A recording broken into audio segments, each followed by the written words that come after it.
시청자 여러분 안녕하십니까. 하루의 뉴스를 정리해드리는 YTN 뉴스라이트입니다. 국민 여러분이 살려주셨다. 증오 정치를 끝내야 한다. 피습 8일 만에 퇴원하는 이재명 대표의 일성이었습니다. 셔츠 옷깃이 없었다면 심각한 상황이었을 거라는 경찰 수사 발표에선 사건 당시 심각성이 드러납니다. 이 대표 퇴원 날 원칙과 상식 소속 의원들은 민주당 탈당을 선언했는데 4인방 중 1명 윤영찬 의원이 빠졌죠. 소통관 예약도 윤 의원 이름으로 했다는데 왜 마음이 바뀌는 걸까 해석이 분분합니다. 부산으로 간 한동훈 국민의힘 비대위원장은 금고형 이상이 확정되면 재판 기간 받은 세비 전액을 토해내도록 하겠다는 공약을 내놨는데요. 이재명 대표를 겨냥했다 이런 분석이 나오죠. 관련한 자세한 이야기들은 잠시 뒤 나이트 포커스에서 다뤄보겠습니다. 수요일 뉴스 나이트 오늘의 헤드라인 보시고 본격 출발합니다.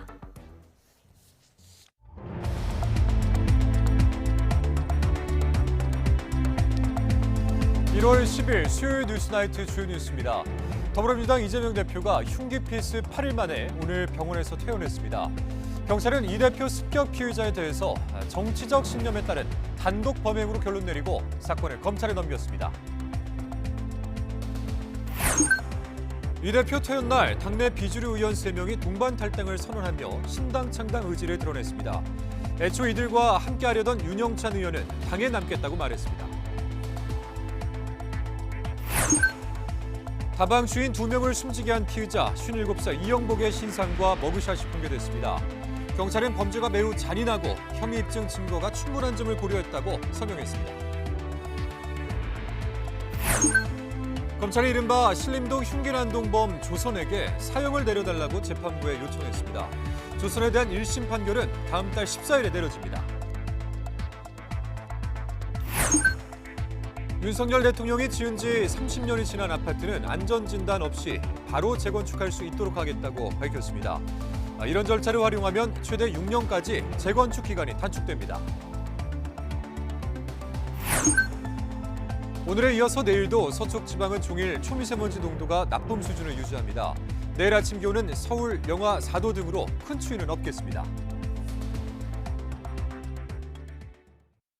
부산에서 흉기에 피습된 뒤 서울대병원에서 치료를 받던 더불어민주당 이재명 대표가 사건 발생 8일 만에 퇴원했습니다. 병원을 나서면 상대를 죽여 없애야 하는 전쟁 같은 정치를 끝내야 한다고 강조했습니다. 먼저 김경수 기자입니다. 지난 2일 부산에서 60대 남성이 휘두른 흉기에 목을 다쳐 입원했던 이재명 대표가 8일 만에 병실 밖으로 모습을 드러냈습니다. 혈관 재건 수술 후유증과 감염 우려로 가족 외에는 접견을 자제했던 이 대표는 직접 퇴원 소감을 밝혔습니다. 우리 국민 여러분께서 살려주신 목숨이라 앞으로 남은 생도 오로지 국민들을 위해서만 살겠습니다. 자신도 성찰하겠다며 이제 증오와 대결의 정치를 끝내고 서로 존중하고 타협하는 정치를 복원하자고 제안했습니다. 이제 증오하고 죽이는 이런 전쟁 같은 정치, 이번 사건을 계기로 사라지면 좋겠습니다.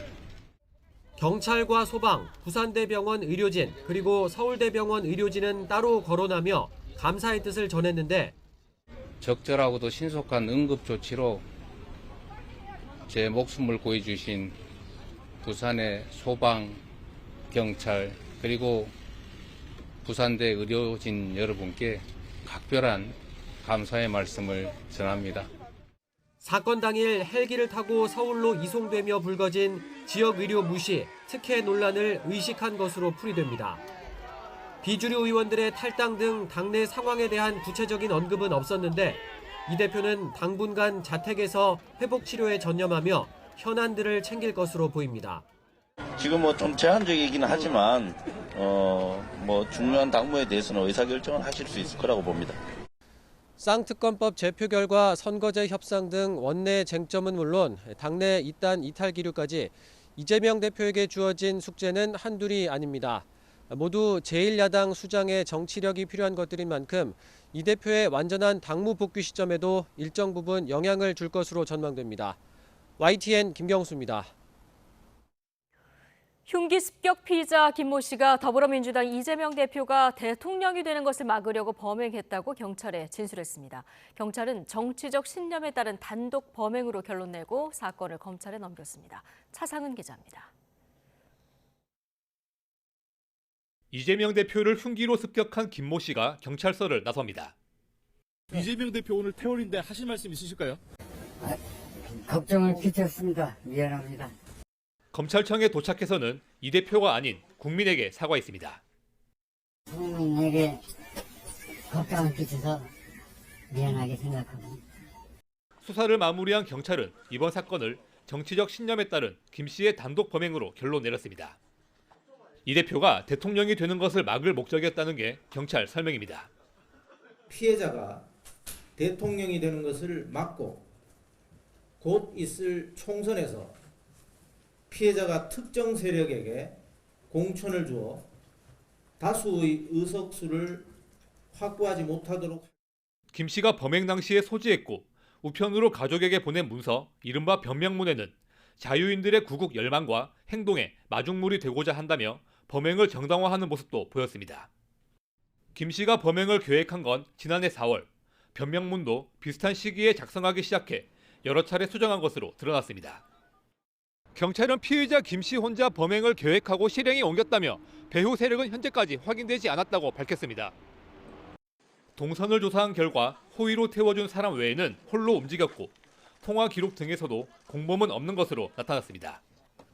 경찰은 김 씨에게서 이른바 변명문의 우편 발송을 부탁받은 70대도 범행 계획을 알고도 방조한 혐의로 김 씨와 함께 검찰에 넘겼습니다. YTN 차상입니다. 이재명 대표가 퇴원한 날 공교롭게도 당내 대표적 비주류 의원 3명은 동반 탈당을 선언했습니다. 이 대표 체제로는 기득권 정치를 타파할 수 없다며 신당 창당까지 계획하고 있는데 우선 이낙연 전 대표와 손잡을 가능성이 커 보이죠. 박기환 기자가 전해드립니다. 민주당 내 비주류 의원 모임 원칙과 상식에 소속된 이원욱, 김종민, 조응천 의원이 예고한 대로 당과의 결별을 공식 선언했습니다. 한 달 넘게 이재명 대표의 사퇴와 통합비대위 구성 등을 요구했지만 이 대표가 끝내 거부했다는 겁니다. 그냥 이재명 중심의 단결만 외치고 있습니다. 우리는 방탄정당, 패권정당, 팬덤정당에서 벗어나자고 호소했습니다. 하지만 거부당했습니다. 고심 끝에 윤영찬 의원이 당 잔류를 결정한 데 대해선 당혹스럽지만 각자 정해진 길을 가겠다고 밝혔습니다. 4명 가운데 1명이 대열에서 빠졌지만 예정된 정치 행보를 차질 없이 밟아가겠다는 뜻으로 해석됩니다. 실제로 민주당 탈당파 3위는 이재명 대표와 윤석열 대통령을 싸잡아 비판하며 신당 창당 의지를 강조했습니다. 조만간 구체적인 계획을 내놓을 거라며 내일 탈당을 예고한 이낙연 전 대표에게 먼저 손을 내밀었습니다. 자기 기득권을 내려놓을 각오가 되어 있다면 모든 세력과 연대하고 연합할 것입니다. 정치개혁의 주체를 재구성하겠습니다. 민주당이란 같은 뿌리를 두고 있는 이낙연 전 대표 측 역시 탈당파가 추진하는 신당에 합류할 가능성까지 열어두며 화답했습니다. 최소한 우리가 인식을 같이 하는 지금 상황에 대해서 같이 개탄하고 걱정하는 이런 입장에 있는 사람들은 하나로 하리라고 믿고 또 그렇게 기대하고 있습니다. 이재명 대표 퇴원 당일 이뤄진 비주류 의원들의 이별 통보에 친명계에서 날선 반응들이 쏟아졌습니다. 탈당파들의 관심은 오직 권력과 공천뿐이라며 민주당의 이름을 더럽히지 말고 정계 은퇴를 선언하라고 목소리를 높였습니다. 당 지도부는 일단 통합을 강조하며 이낙연 전 대표에 대한 막판 설득 작업과 함께 탈당 후폭풍을 최소화하는 데 주력하는 분위기입니다.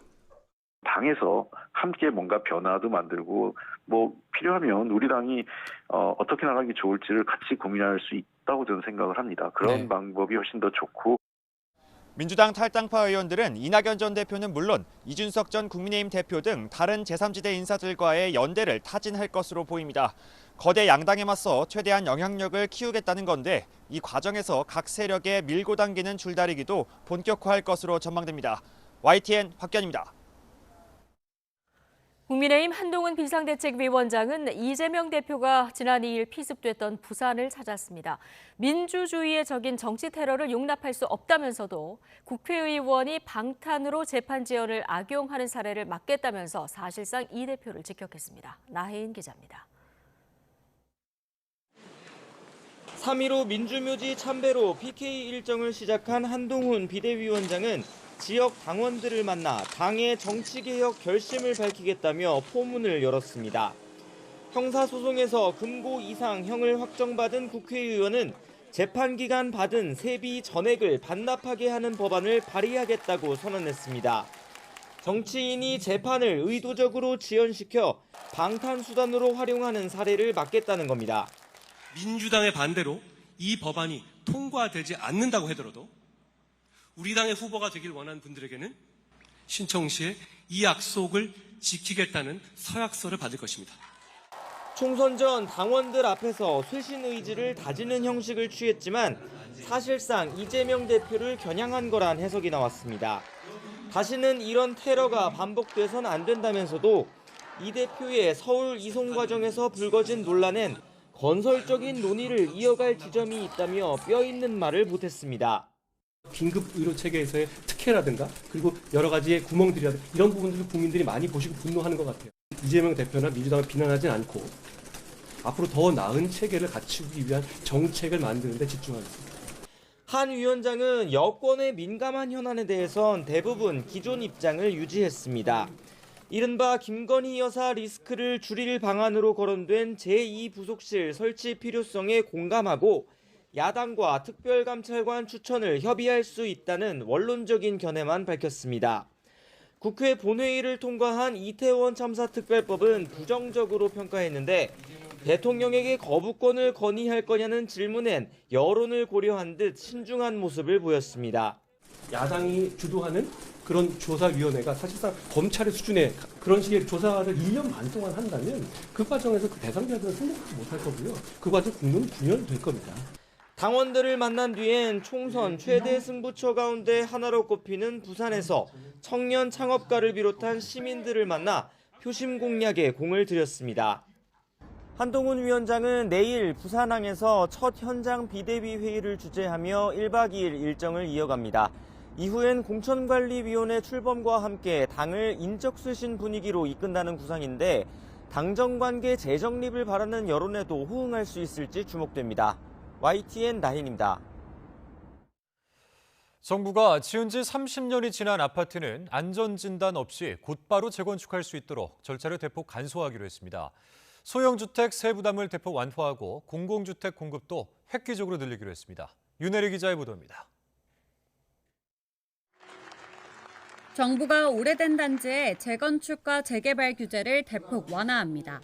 윤석열 대통령은 주택부문 민생토론회를 열어 관련 규제를 확 풀겠다고 강조했습니다. 우리 정부는 재개발, 재건축에 관한 규제를 아주 확 풀어버리겠습니다. 30년 이상 노후화된 주택은 안전진단 없이 바로 재건축에 착수할 수 있도록 하겠습니다. 재개발 문턱은 낮아집니다. 지금까진 지은 지 30년 이상 된 건축물이 전체 부지의 3분의 2 이상이어야 재개발에 착수할 수 있었지만 이 조건을 60%로 낮추기로 했습니다. 재건축 조합 설립 시기도 앞당겨집니다. 30년이 넘은 아파트 단지는 정비구역으로 지정되지 않아도 추진위원회를 구성할 수 있게 됩니다. 이런 패스트트랙 절차를 활용하면 짧게는 3년, 길게는 6년까지 단축됩니다. 이번 규제 완화로 오는 2027년까지 전국에서 95만 가구가 정비 사업에 착수할 수 있을 것으로 기대됩니다. 특히 정부는 올해 1기 신도시 선도지구를 지정해 임기 내 첫 착공, 오는 2030년 첫 입주를 목표로 제시했습니다. 빌라와 오피스텔 공급 활성화 대책도 내놨습니다. 앞으로 2년 동안 소형 주택을 살 때 각종 세제 혜택을 주기로 했습니다.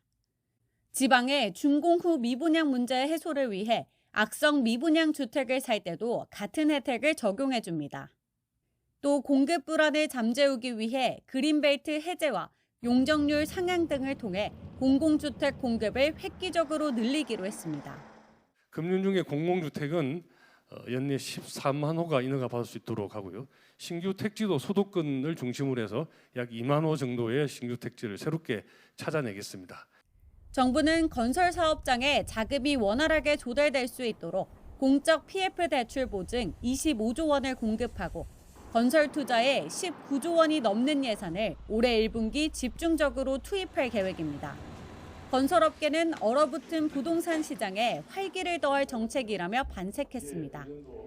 하지만 일각에서는 동시다발적인 대규모 재정비 사업으로 전월세 급등과 이주 대란이 우려된다는 목소리도 나옵니다. YTN 윤혜리입니다. 더불어민주당은 윤석열 대통령이 발표한 재건축 규제 완화 방침을 두고 포퓰리즘 정책을 쏟아내 총선만 이기면 그만인 것이냐고 비판했습니다. 윤영덕 원내대변인은 오늘 국회 브리핑에서 이같이 지적하며 종부세, 중과세 폐지는 조세 정의를 해치고 투기를 부추길 뿐이라며 부자들의 세금을 깎아 텅 빈 나라 곳간은 어떻게 채울 것이냐고도 반문했습니다. 태형건설의 워크아웃 여부 결정을 하루 앞두고 산업은행과 5대 은행 등 주요 채권단이 다시 모였습니다. 태형 측도 참석해 직접 설득에 나섰는데 채권단이 공감하면서 워크아웃 가능성이 유력해졌습니다. 이형호 기자입니다. 태형건설 워크아웃 여부 결정을 하루 앞두고 주요 채권단이 다시 모였습니다. 이번 회의에는 주채권은행인 산업은행과 5대 은행은 물론 이금융권까지 대거 참석했습니다. 이들을 상대로 태형그룹 관계자들이 직접 워크아웃 동의를 호소했는데 분위기는 우호적이었던 것으로 파악됐습니다. 하루 전 태형 측이 기존 자구안 이행을 거듭 약속하고 대주주 지분을 담보로 내놓기로 한 걸 긍정적으로 평가한 겁니다. 부족할 경우에는 지주회사인 TY홀딩스와 SBS 주식도 담보로 해서 태형건설을 꼭 살려내겠습니다. 회의가 끝난 뒤 채권단은 태형 측이 약속만 지키면 워크아웃 진행에 문제가 없다는 뜻을 내비쳤습니다. 자구 계획이 그대로 지켜지면 워크아웃 개시와 이후 실사, 기업 개선 계획 수립 작업이 원활하게 진행될 수 있다는데 공감대를 이뤘다고 밝힌 겁니다. 특히 주요 자산을 팔아야 하는 자구 계획 특성을 고려해 이행이 늦어져 실사 기간에 자금 부족이 생길 가능성까지 논의했습니다. 채권단이 사실상 워크아웃 개시를 전제로 다양한 시나리오를 점검한 겁니다. 워크아웃이 시작하려면 채권단의 75% 이상 동의가 필요합니다. 채권액 기준으로 의결권이 구성되는데 은행권 33%, 건설공제조합이 20% 정도입니다. 이번에 모인 금융권 외에 나머지 채권단 설득이 중요하지만 크게 무리는 없을 거라는 평가입니다. 채권단 관계자는 주요 채권단과 금융당국이 영향력을 행사할 수 있는 채권자 비율이 높은 만큼 워크아웃이 무난하게 개시될 거라고 내다봤습니다. 내일 예정된 1차 협의회에서는 서면 결의 방식으로 워크아웃 개시 여부가 결정됩니다. 24시간 동안 결의서를 받는 만큼 정확한 동의율은 모레 공개될 예정입니다. YTN 이영훈입니다.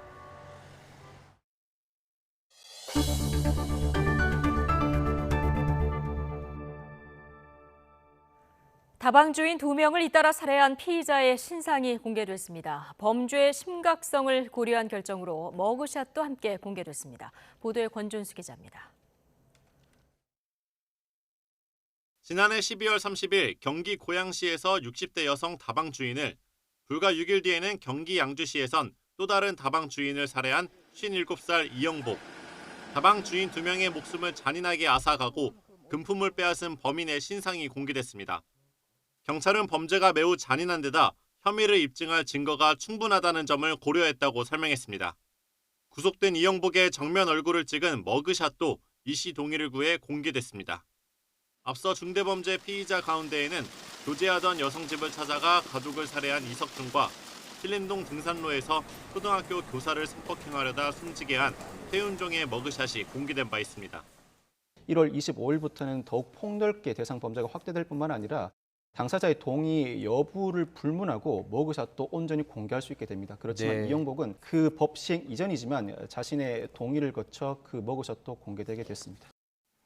이영복은 경찰 조사에서 교도소 생활을 오래 하면서 스스로 약하다고 느껴 무시를 당한다고 생각했고 술을 먹으면 강해 보이는 모습을 보여주고 싶었다고 범행 이유를 설명했습니다.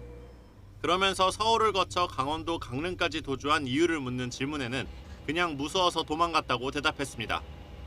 경찰은 이르면 이번 주 안으로 이 씨에 대한 조사를 마치고 검찰에 넘길 방침입니다. YTN 권준수입니다. 길 가던 남성들에게 무자비하게 흉기를 휘둘러 한 명을 살해하고 3명을 다치게 한 흉기 난동범 조선에게 검찰이 사형을 구형했습니다. 검찰은 조 씨가 반성문에서 감형을 요구한 점을 꼬집으며 법정 최고형 선고가 필요하다고 강조했습니다. 김철희 기자입니다. 지난해 7월 서울 신림동 골목에서 조선은 일면식도 없는 또래 남성 4명에게 마구 흉기를 휘둘렀습니다. 조 씨에게 20차례 가까이 찔린 20대 김모 씨는 결국 목숨을 잃었고 다른 30대 남성 3명도 크게 다쳐 일상으로 돌아오지 못하고 있습니다. 조 씨가 범행을 저지른 뒤 서현역 흉기 난동 사건 등 비슷한 강력 범죄가 잇따르면서 신림역 사건이 연쇄 이상동기 범죄에 방아쇠 역할을 했다는 평가가 나왔습니다. 왜 그러셨습니까? 죄송합니다. 계획했다는 거 인정하십니까? 언제부터 계획하신 건가요? 이후 반년 가까운 재판 끝에 검찰은 조 씨에게 법정 최고형인 사형을 구형했습니다. 조선이 전도 유망한 청년을 잔인하게 살해하는 등 여러 피해자에게 신체, 정신적으로 큰 고통을 가했단 겁니다.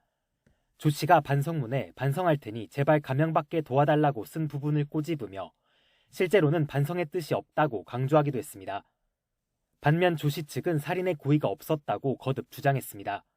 범행 며칠 전부터 피해 망상 증상이 심해졌고 사물 변별력이 약해진 상태에서 범행을 저질렀단 겁니다. 또 피해자들과 합의를 시도하고 있고 이후에도 피해 회복을 위해 노력할 거라고 호소했습니다. 조선 역시 자신이 어떻게 이런 끔찍한 일을 저질렀는지 이해가 가지 않는다며 연신 고개를 숙였습니다. 양측 입장을 모두 들은 재판부는 한 달여 뒤인 다음 달 14일 오후 2시에 조 씨의 선고 공판을 진행할 예정입니다. YTN 김철입니다.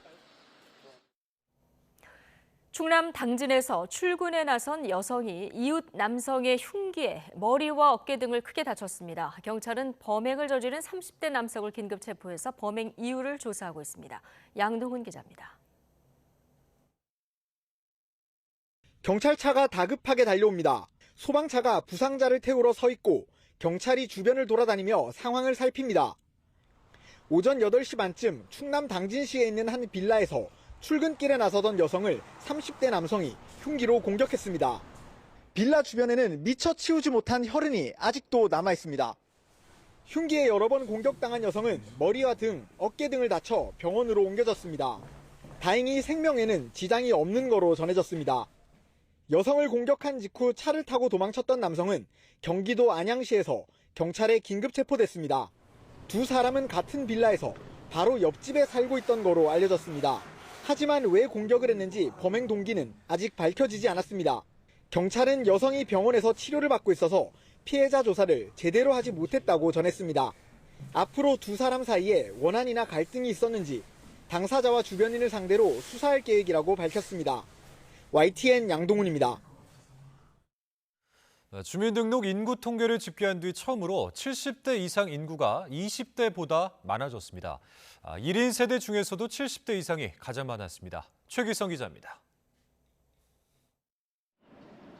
행정안전부가 발표한 2023년 말 기준 주민등록 인구 통계를 보면 70대 이상 인구는 631만 9천여 명입니다. 619만 7천여 명을 기록한 20대 인구보다 10만 명 넘게 많습니다. 2022년까지만 해도 20대 인구는 641만여 명으로 608만여 명이던 70대 이상 인구보다 많았는데 처음으로 뒤바뀐 겁니다. 주민등록 인구 통계 집계 이래 처음으로 70대 이상 인구가 20대 인구를 추월했습니다. 건강에 대한 관심이 높아지고 의료기술이 발달함에 따라 고령 인구가 증가한 게 주요한 원인이라고 봅니다. 지난해 12월 기준 1인 세대도 993만 5천여 세대로 1000만 세대에 육박하는 것으로 나타났습니다.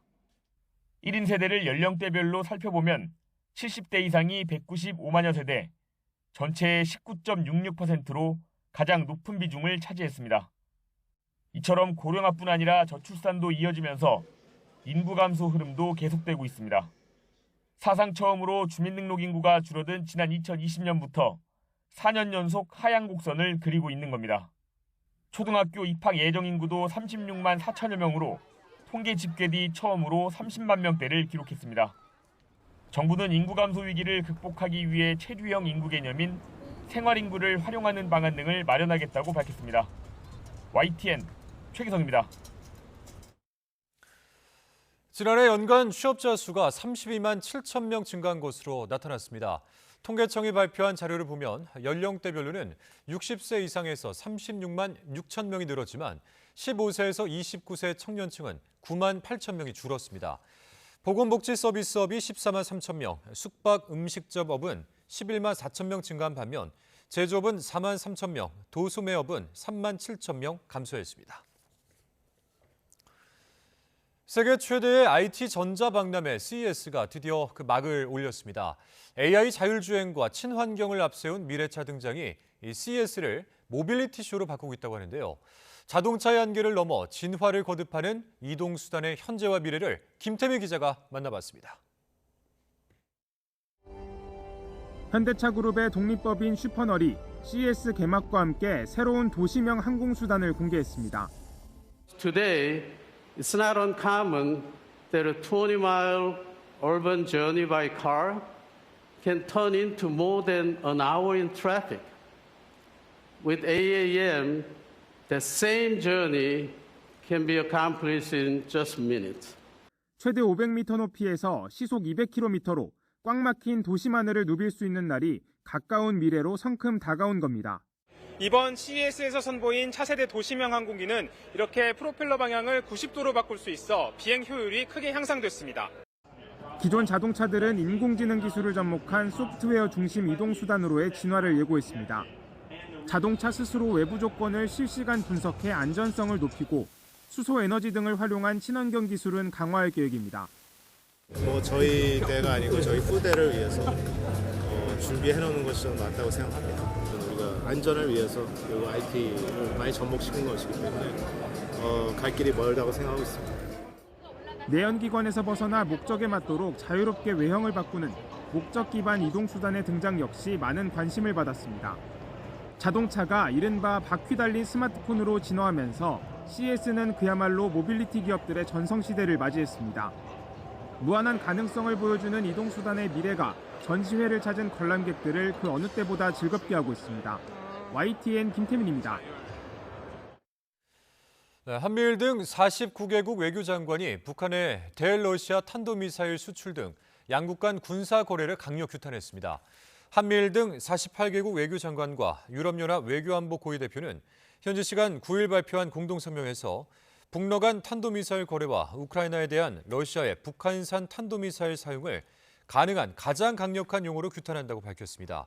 성명은 이런 무기 이전은 우크라이나인의 고통을 키우고 러시아의 침략 전쟁을 지원하는 것이라며 북한산 미사일 사용이 한반도와 인도태평양, 전 세계에 미칠 영향을 깊이 우려했습니다. 최근 남북을 적대적인 교전국 관계로 규정한 북한 김정은 국무위원장이 이번에는 대한민국이 주적이라며 기회가 온다면 완전히 초토화해버리겠다고 밝혔습니다. 남한 전체를 사정권에 둔 단거리 탄도미사일의 이동식 발사대 점검 사진도 공개했는데 정부는 우리 사회를 흔들어 보려는 구태의연한 전술일 뿐이라며 위협을 즉각 중단하라고 촉구했습니다. 조수영 기자입니다. 군수공장을 찾은 김정은 위원장. 단거리 탄도미사일을 기습적으로 발사할 수 있는 이동식 발사대가 공장에 가득 들어차 있습니다. 김 위원장은 자위적 국방력과 핵전쟁 억제력을 강화해야 한다며 대한민국을 주적으로 단정하고 전쟁을 피할 생각도 전혀 없다고 위협했습니다. 주저없이 수중의 모든 수단과 역량을 총동원하여 대한민국을 완전히 초토화해버릴 것이라고 하시면서 최근 남북을 적대적인 교전국 관계라고 언급하며 무력 점령 의지도 드러냈는데 남한을 사정권에 둔 단거리 탄도미사일 발사대 사진을 공개한 것도 이와 무관치 않아 보입니다. 남한은 핵무기를 사용하여 파괴해야 할 대상이라고 전명하고 있습니다. 한민족의 뿌리를 송두리째 뒤흔들고 있습니다. 앞으로 북한의 핵무력 고도화뿐만 아니라 여러 형태의 도발이 예상됩니다. 우리 정부는 대남 무력 통일 야욕을 다시 한번 드러냈다며 군사적 위협과 심리전을 중단하라고 촉구했습니다. 북한이 전쟁 준비를 강조하는 것은 한미 확장 억제 증강 등 대북 억제력 강화를 두려워하고 초조해하는 것을 드러내는 것이라고 평가했습니다. 또 이러한 망동은 대남 적개심을 끌어올려 내부 위기를 모면하고 우리 사회를 흔들려는 구태의연한 전술일 뿐이라고 지적했습니다. 김 위원장은 최근 전원회의에서 우리나라를 향해 명백한 적이라고 말했습니다. 북한은 문재인 정부 시절인 2020년 6월 남북 공동연락사무소 폭파 이후 우리를 주적이라고 밝혔지만 이듬해 주적 대상에서 배제한다고 밝히는 등 상황에 따라 입장을 바꿔왔습니다. YTN 조수연입니다.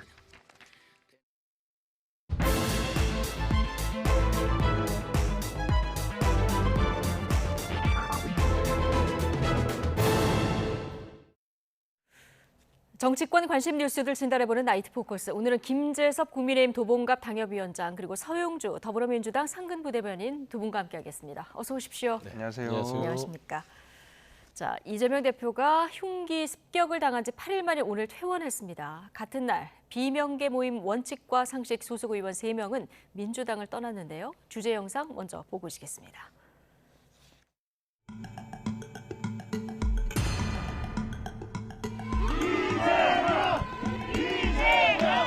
부모의 정치, 대결의 정치를 끝내고 제대로 된 정치로 복원하는 이정표가 되기를 진심으로 소망합니다.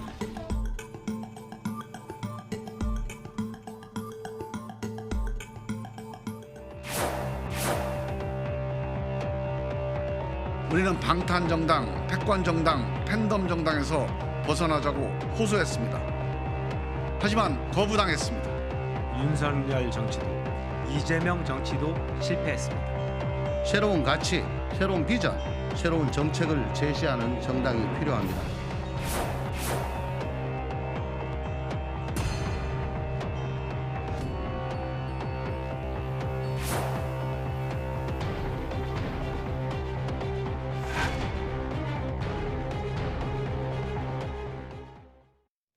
네.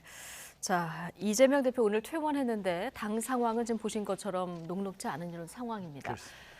자, 오늘 이재명 대표 짙은색 코트에 넥타이 없는 흰 셔츠하고 목에는 이렇게 드레싱을 한 이런 모습을 볼 수 있었는데 오늘 경찰이 어떤 얘기를 했냐면 만약에 옷에 그 셔츠에 옷깃이 없었다면 굉장히 심각한 상황이 됐을 거다 이런 그렇죠. 얘기를 했거든요. 맞습니다. 예. 그러니까 이제 당시에 현장에 있었던 분들도 그 얘기를 많이 했었어요. 그러니까 정말 그 셔츠가 없었으면 흉기가 깊숙이 들어갔으면 정말 생각해도 싫은 끔찍한 상황까지 갔을 수도 네. 있지 않았을까라는 얘기를 했었고. 셔츠 깃이 그나마 한 번 막아줬던 것이죠. 예. 그래서 그나마 좀 이제 천운이라고 볼 수 있는 부분이 있고요.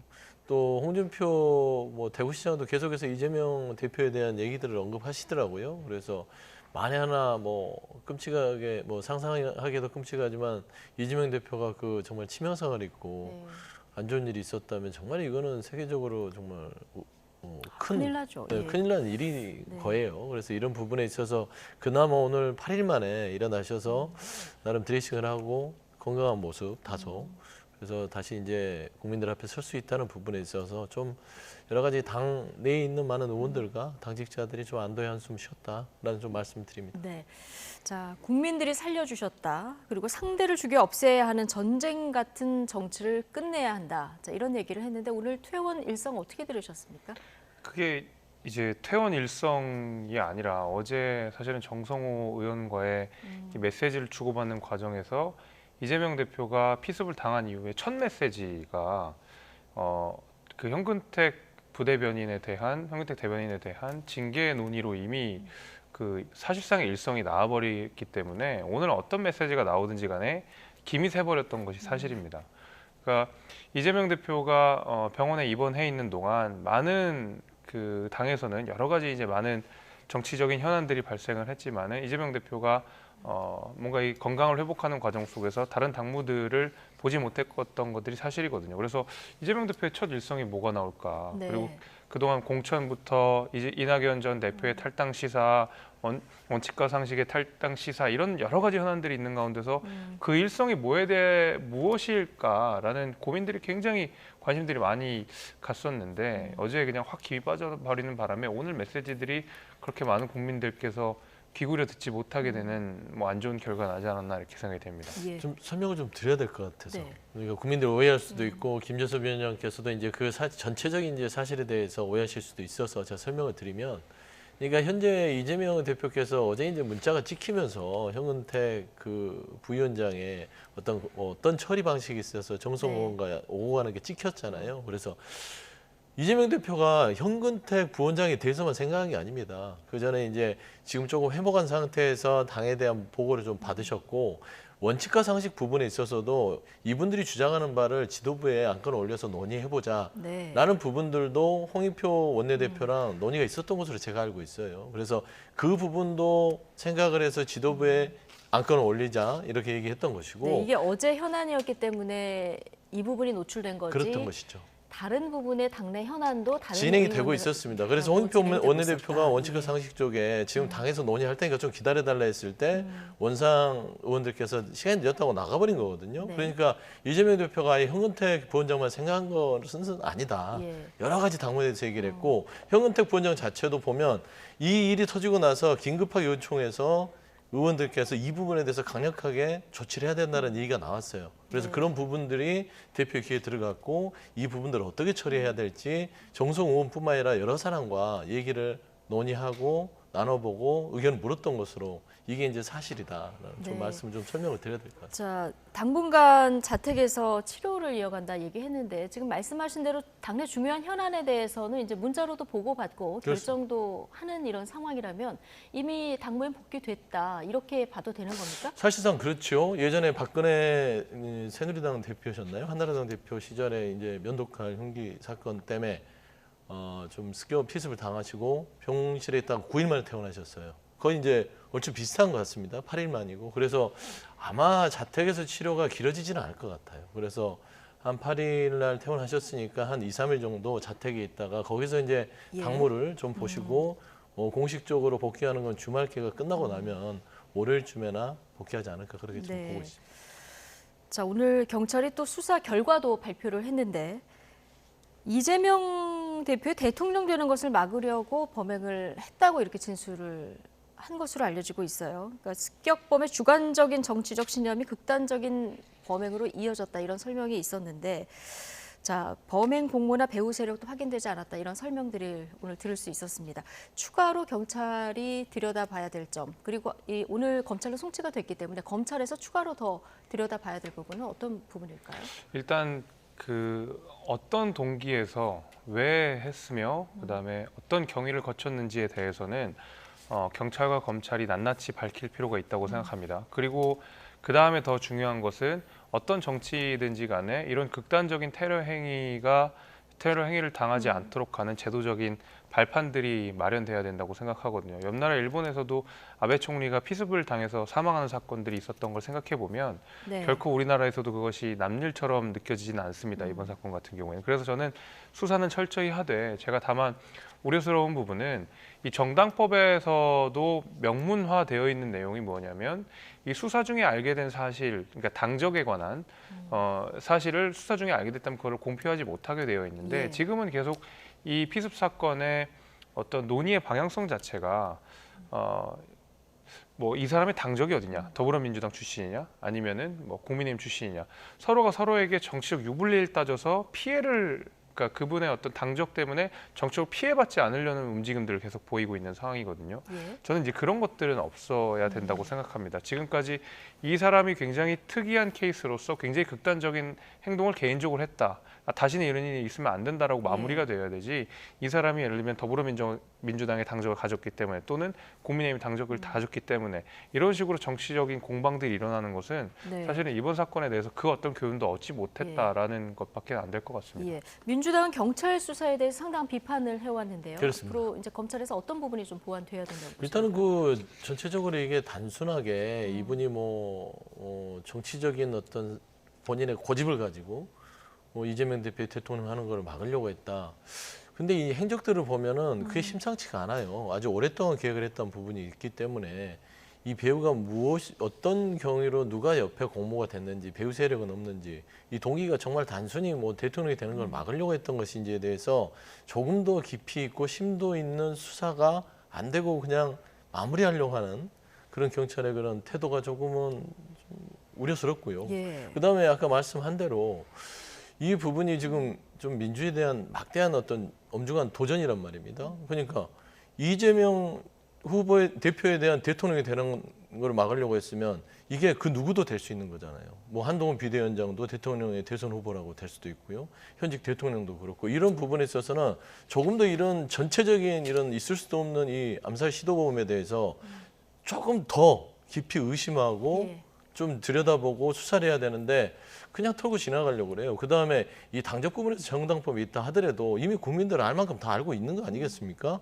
언론 보도를 통해서. 그리고 이 암살 시도범께서 시도범이 얘기한 자체가 본인의 당적을 경찰에 진술한 바가 있습니다. 그래서 국민이 다 알 만큼 많은 거를 굳이 경찰이 본인들의 책임을 회피하기 위해서 하는 부분들도 좀 맞득지는 않다. 좀 그런 생각이 들어요. 알겠습니다. 신상 공개도 안 하기로 결정을 했는데 외신에는 또 다 공개가 되는 일도 있었는데요. 앞으로 검찰 수사 좀 보완되는 부분 지켜보도록 하고요. 이재명 대표 퇴원 당일 원칙과 상식 4인방 중에 3인방이 탈당을 선언했습니다. 이원욱, 김종민, 조응천 의원이 탈당했는데 오늘 어떤 얘기가 나왔냐면요. 우리가 이 길을 가기로 한 가장 근본적인 이유는 양심 때문이다 이렇게 얘기를 했거든요. 자, 당내에서 지금 어떻게 바라보고 계십니까? 근데 그냥 전체적인 평가를 하자면 그 주장이 진정성을 가지려면 전체적인 행동과 패턴들이 일치해야 됩니다. 근데 오늘 윤영찬 의원이 빠지면서 지금 원칙과 상식 의원들의 머릿속에 정말 뭐 어떤 양심에 있어서 탈당을 하는 것인가? 라는 의문을 갖기 시작했어요. 그러니까 네 분이서 정확하게 본인들의 신념과 가치가 정말 당에 대한 어떤 기울어진 부분을 바로잡는 데 있어서 본인들의 주장이 당에서 안 받아들이기 때문에 도저히 견디지 못해서 나간다. 이 모양이 돼야 되는데 홍익표 원내대표가 원내 지도부잖아요. 좀 기다려달라고 했습니다. 굳이 그거를 매몰차게 뿌리치고 본인들의 안건을 지금 지도부가 좀 담아서 논의를 해보겠다 하면 좀 기다릴 수 있는 거 아니에요? 그런데 부랴부랴 이낙연 전 대표의 탈당과 맞물려서 시간을 맞추는 거예요. 지난 연말까지 사실은 시한을 정했다가 돌발 변수가 생기는 바람에 미뤄졌고 신당을 만들고 만약에 제3지대에서 연대를 하려고 한다면은 어떤 시간적으로 좀 촉박한 이런 부분도 있지 않았어요? 그러니까 이제 머릿속에 이미 탈당을 결심을 해놓고 명분 만들기 위해서 계속 지도부에 던진 거 아닙니까? 또 심지어 윤영찬 의원은 빠져버렸잖아요. 그 빠져버린 게 결국에는 최근에 그 지역구에 있는 현근택 그 부원장 자체에 어떤 뭐 병고가 생기면서 신상의 변화가 생기니까 성남 중원에서 한번 해볼 만하겠다라는 그런 오해를 불러일으킬 만한 상황에서 본인은 그동안 그렇게 같이 했던 그리고 본인 스스로도 당 지도부를 비판하다가 다시 남아요. 뭐죠? 결국에는 공천 때문에 그런 것이다. 라는 오해를 불러일으키기 때문에 결국 원칙과 상식도 본인들 지역구에서 이번 민주당에 남아서는 공천이 힘들겠구나. 라는 생각에서 나가는 것이고 윤영찬 의원이 그걸 입증하는 꼴이 돼버려서 저는 명분이 없는 어떤 탈당이 돼버렸다고 저는 좀 판단이 돼요. 윤영찬 의원의 잔류 때문에 나머지 세 분의 진정성도 좀 훼손됐다 그런 이렇게 얘기들 많이 합니다. 보시는 것 같은데요. 당초 공동 행동을 약속했던 윤영찬 의원 회견을 한 30분 정도 남기고 전격적으로 잔류를 선언했습니다. 오늘 아침에 이원욱 의원이 라디오 인터뷰를 할 때만 해도 4명이 함께 탈당한다고 했었는데 어떻게 된 일일까요? 직접 목소리 듣고 오시죠. 그냥 거두절미하고 받아들여지지 않은 거잖아요. 요구사항은. 네. 그럼 오늘 한 2시간 남았습니다. 예. 시간 몇 시까지 이렇게 정했습니까? 저희가 기자회견 바로 직전까지니까요. 탈당하시는 겁니까? 예. 4명 모두? 4명 모두. 어제 오늘 뭐 계속 얘기를 했는데요. 최종적으로는 오늘 오전에 저희한테 얘기를 했고 이 윤영찬 의원 관련된 거는 저희도 이제 간단하게 입장을 전해받은 정도밖에 없어요. 저희가 또 이런저런 뭐 추측이나 아니면 해석을 가지고 얘기하면 조금 적절하진 않을 것 같습니다. 이원욱 의원이 오전 7시대 라디오 인터뷰를 했고요. 그리고 윤영찬 의원이 기자회견 한 30분 전쯤에 SNS에 글을 남겨서 잔류를 선언한 건데 지금 들어보신 것처럼 동료 의원들도 직전에 안 것 같은 이런 분위기입니다. 자, 탈당해서 잔류로 선회한 이유에 대해서 윤영찬 의원은 이렇게 지금 설명을 하고 있는데요. 어렵고 힘든 결정이었다. 지금까지 함께 해온 원칙과 상식, 동지들에게 미안하고 또 미안할 따름이다. 그런데 민주당을 버리기에는 그 역사가 김대중 노무현의 흔적이 너무 귀하다. 당을 남아서 재건하겠다. 오늘 이런 또 이야기를 남기면서 잔류를 결정했는데요. 어떻게 보십니까? 그러니까 저는 뭐 원칙과 상식이 내놓는 정책 명분이라는 것에 대해서 응원을 하고 네. 실제로 민주당이 이재명 대표의 사당화처럼 돼버리고 이른바 개딸들에 의해서 지나치게 좌우되는 그런 팬덤 정당이 돼버리는 것에 대해서는 대단히 우려를 하고 있습니다. 예. 그렇기 때문에 제가 원칙과 상식의 목소리에 다른 당이지만 응원을 할 수 있었던 것인데 오늘 그럼에도 불구하고 윤영찬 의원의 메시지는 객관적으로 제가 그냥 제3자 입장에서 봤을 때는 공천 때문이 아닌가라는 생각은 분명히 듭니다. 예. 뭐 굉장히 시점도 공교롭지 않습니까? 얼마 전에 바로 어제 이제 그 현근택 대변인의 네, 사실상 이제 부원장이, 그 출마가 조금 난항에 겪게 된 상황이 바로 발생을 했고요.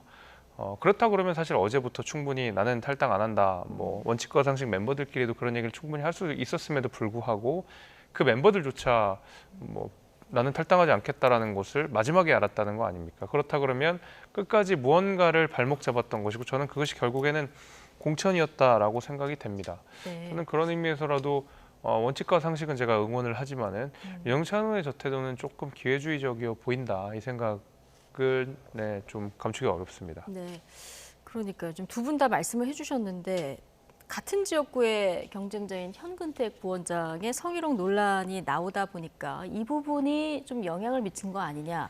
그래서 공천 때문 아니냐 이런 오해를 좀 살 수 있다는 얘기를 두 분 다 해주셨는데 그러나 뭐 네 분 가운데 윤영찬 의원에게 유독 남아달라 이렇게 설득한 의원들이 당내에 많았을 수도 있고요.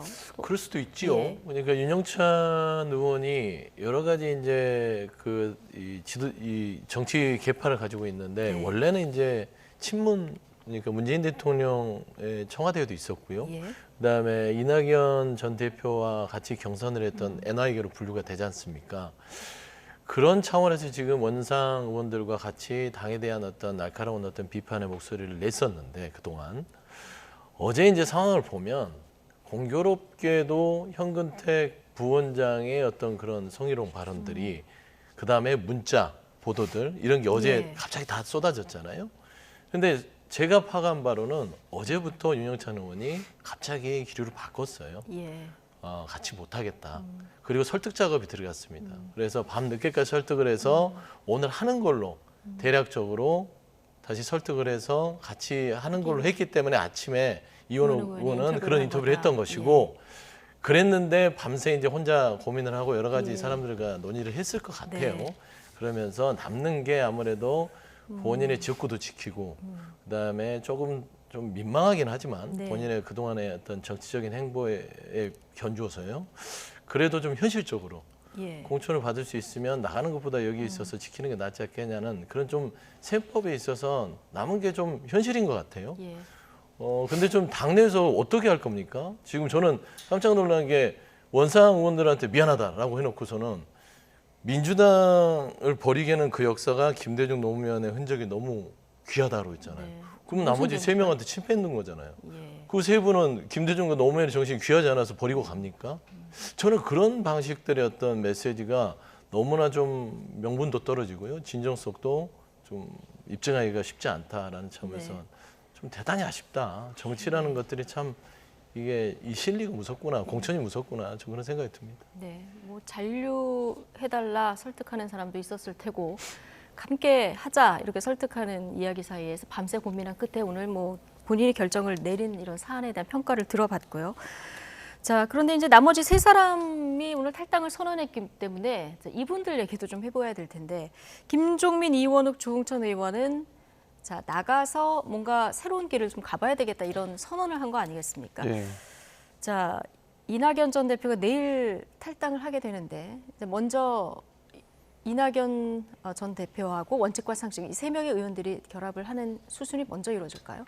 저는 그럴 거라고 봅니다. 다만 이제 신당 창당이라고 하는 것은 여러 가지 정치적 이해관계가 얽힌 상태에서 이게 한 방향으로 배를 끌고 가야 되는 상황이다 보니까 아무래도 뭐 그것을 주도권 싸움이라고 해야 될지 모르겠지만 약간의 그런 정치적인 주도권 싸움도 이낙연 대표와 그다음에 원칙과 상식 간에 있을 수 있다고 생각합니다. 그럼 이제 뭐 당 대표는 누가 할 것인지 내지는 뭐 창당 준비 위원장은 누가 할 것인지 여기에 대한 논의부터 시작해서 창당이 된 이후에는 예를 들면 공천 과정에서 비례대표는 어떻게 할 것인지 그리고 만약에 이준석 신당과의 결합의 이슈에 있어서는 어느 정도로 우리가 서로 조율을 할 수 있는지 이거에 대한 합의가 민주당 출신이라고 하더라도 천차만별일 것이거든요. 원칙과 상식 내부에서도 얘기가 다를 거고 이낙연 전 대표와의 생각도 저는 차이가 분명히 있을 거라고 봅니다. 아마 그런 과정들이 조금 뭐 갑론을박이 있을 수는 있겠습니다만은 그럼에도 불구하고 이낙연 전 대표와 원칙과 상식은 전 한 바구니에 담길 가능성이 매우 높다고 생각이 됩니다. 예. 왜냐하면 지금 이재명 대표 체제의 민주당에서 정치를 할 수 없다. 양심상의 이유로 할 수 없다. 이런 방탄정당 안 된다라고 해서 민주당을 비판하면서 나왔지 제3신당으로 이준석과 손을 잡겠다 해서 나오신 분들은 아니기 때문에 또 다른 민주당, 그러니까 이재명 대표의 사당화된 민주당보다 도덕적 우위에 있는 또 다른 민주당의 그릇을 만들어 보겠다는 심사로 나오신 분들일 것이기 때문에 아무래도 화학적 결합은 이낙연 전 대표와 이루어질 가능성이 대단히 높다고 생각이 됩니다. 그래서 저는 결국에 이 원칙과 상식과 이낙연 전 대표가 한 바구니 안에서 같이 신당 창당을 할 것으로는 보입니다. 그래서 뭐 시기의 문제다 이렇게 저는 생각합니다. 네, 지금 뭐 신당 창당하는 분들이 연대 가능성을 활짝 열어놓고 있는 상황이라 어디까지 좀 뭉칠지 이것도 지켜봐야 되는데 어쨌든 이재명 대표 오늘 퇴원했는데 당 통합이라는 굉장히 큰 과제를 해결해야 되는 상황입니다. 내일 말씀드린 대로 이낙연 전 대표도 이제 탈당을 할 예정이고요. 이재명 오늘 홍영표 원내대표도 끝까지 뭐 이재명 대표와 논의하겠다고 하면서 만류를 잔류해달라 이렇게 뭐 설득을 했다고 말씀을 해주셨는데 이재명 대표가 뭔가의 발언이라던가 액션이 좀 나와야 되지 않을까요? 나와야 되는데 이미 차는 떠나버렸잖아요. 아니 뭐 오늘 3명이 탈당을 했고 네. 추가 탈당이 나올 수도 있고 꼭 현역 의원이 아니더라도요. 추가 탈당이 나오기는 쉽지 않을 거는 같아요. 나올 것 같았으면 벌써 나왔죠.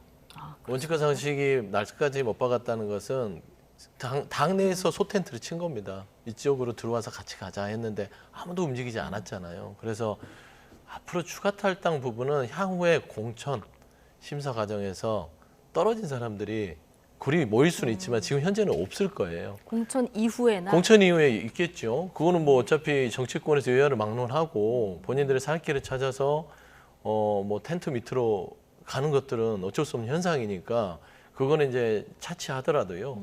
결국에는 지금 원칙과 상식 의원들과 이낙연 전 대표는 아주 오랫동안 물밑에서 얘기가 있었던 것 같아요. 제가 알기로는 이제 내일 이낙연 전 대표가 이제 탈당 선언을 하면서 원칙과 상식하고 창당 발의인대를 함께 여는 거를 아마 발표할 거예요, 내일. 그래서 같이 신당 창당을 하겠다는 것을 내일 발표하는 것입니다. 결국에는 원칙과 상식 당을 만들고 창당 발기인의 부분에 어떤 부분들의 역할, 위원장들을 이낙연 전 대표가 맡는 그런 모양새를 만드는 것이에요. 이미 물밑 작업은 다 이루어졌다. 그렇죠. 이렇게 보시는 거고요.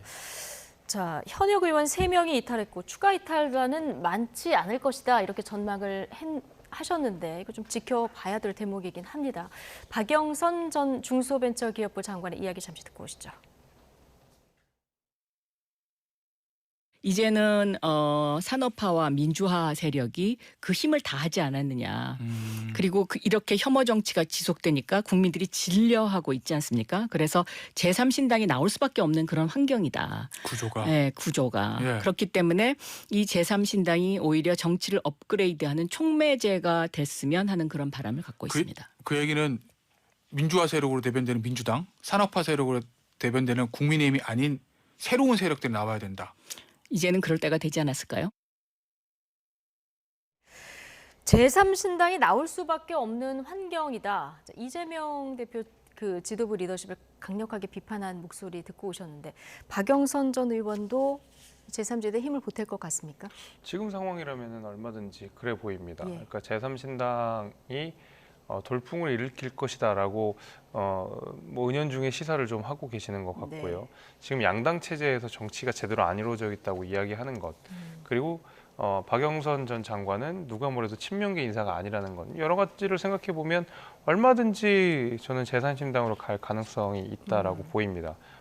뉘앙스 자체가 좀 그렇게 보였고, 근데 앞서서는 뭐 현역 의원들이 지금 이낙연 신당에 참여할 가능성을 낮게 점치시긴 했지만은 예. 민주당에는 현역만 있는 것이 아니거든요. 그러니까 과거에 이번에 2022년 지방선거에서 낙선한 과거의 기초단체장들, 전 기초단체장들이 굉장히 많이 네. 이번 총선을 도전하고 있는 상황이고, 이분들이 만약에 친명 공천이 이루어지면서 이른바 공천 학살이 이루어지면 대거 출마 의사를 밝히면서 이낙연 신당 내지는 민주당 계열의 또 다른 신당으로 갈 가능성이 대단히 높습니다. 그래서 네.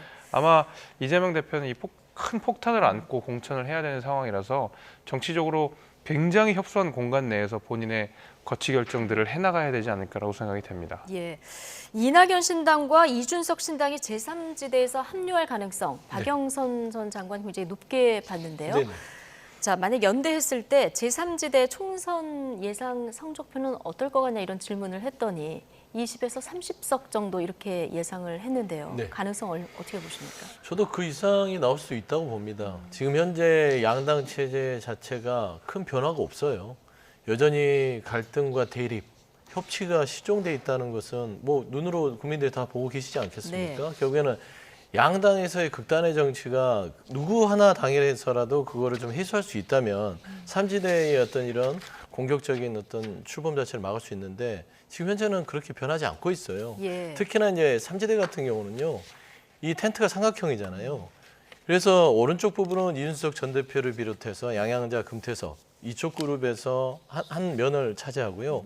또 한 면은 원칙과 상식과 이낙연 전 대표가 한 면을 차지하는 것입니다. 그러면 그 양쪽 면이 가운데 이 말하자면 폴대라고 하나요? 전체적인 텐트를 세우는 폴대 역할은 김종인 전 비대위원장이 뒤에 있다고 보는 것이죠. 네. 결국에는 저는 제3지대의 신당은 결국엔 김종인 신당이다. 그래서 마지막으로 별의 시간을 한번 갖고 싶은 욕심이 있으신 것 같아요. 그래서 박영선 전 장관도 김종인 비대위원장의 영향을 받았을 거라고 그럼요. 보십니까? 박영선 전 장관의 정치적인 그동안의 행적들을 보면 2015년이었을 것입니다. 아마 당시에 이제 우리가 문재인 대통령께서 대표 시절에 당시 이제 민진모라고 불리는 구당 모임도 있었고요. 거기에서 이제 김한길 대표가 나가고 김종인 전 비대위원장이 나가면서 당시 박영선 전 의원이 이게 나가나 안 나가나 그런 이름까지 올라왔고요.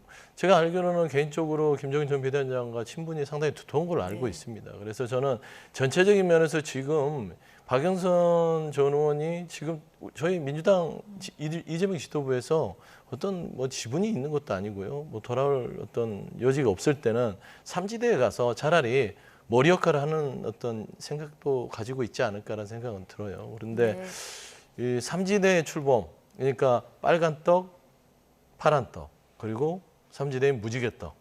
무지개떡. 예, 이렇게 생기게 되면 나름대로의 다당제 형태를 갖춘 총선의 이 틀을 갖출 것이다. 저는 그렇게 보고 있습니다. 예, 자 무지개떡 연대가 성사됐을 때 파급력이 얼마나 될지는 여러 가지 변수에 따라 또 달라질 테니까 좀 지켜봐야 될 것 같고요.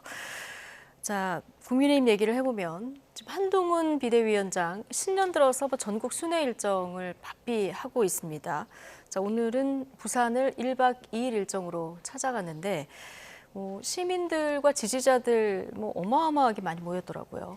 그게 이제 현장 비대위라는 명목으로 부산으로 내려가셨는데 보통 이제 현장 비대위라고 하는 것은 정치적으로는 꽤 의미를 많이 담았다라는 것입니다.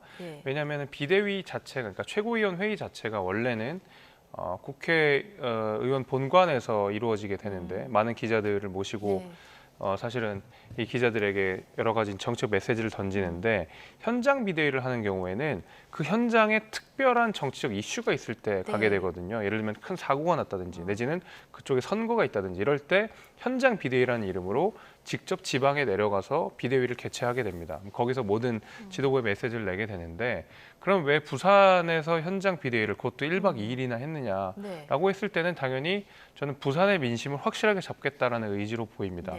최근에 이제 부산 엑스포 이 유치 실패에 이어서 부산 내부에서 국민의힘 지지율이 다소 흔들리는 모양새들이 좀 보였고, 부산이 또 국민의힘의 어떤 큰 지지 기반임을 생각해 보면 당연히 한동훈 비대위원장 입장에서는 일단 지지층들이 흩어지지 않도록 지지층들이 강력하게 단결해서 또 차기 총선에서 고심점이 될 수 있도록 하는 것이 한동훈 비대위원장에게 남겨진 큰 숙제였을 텐데, 아마 그런 것들을 고민을 하면서 1박 2일이라는 긴 일정을 잡고 현장 비대위라는 이름으로 부산에서 이렇게 많은 정책 행보를 했던 걸로 저는 해석이 됩니다.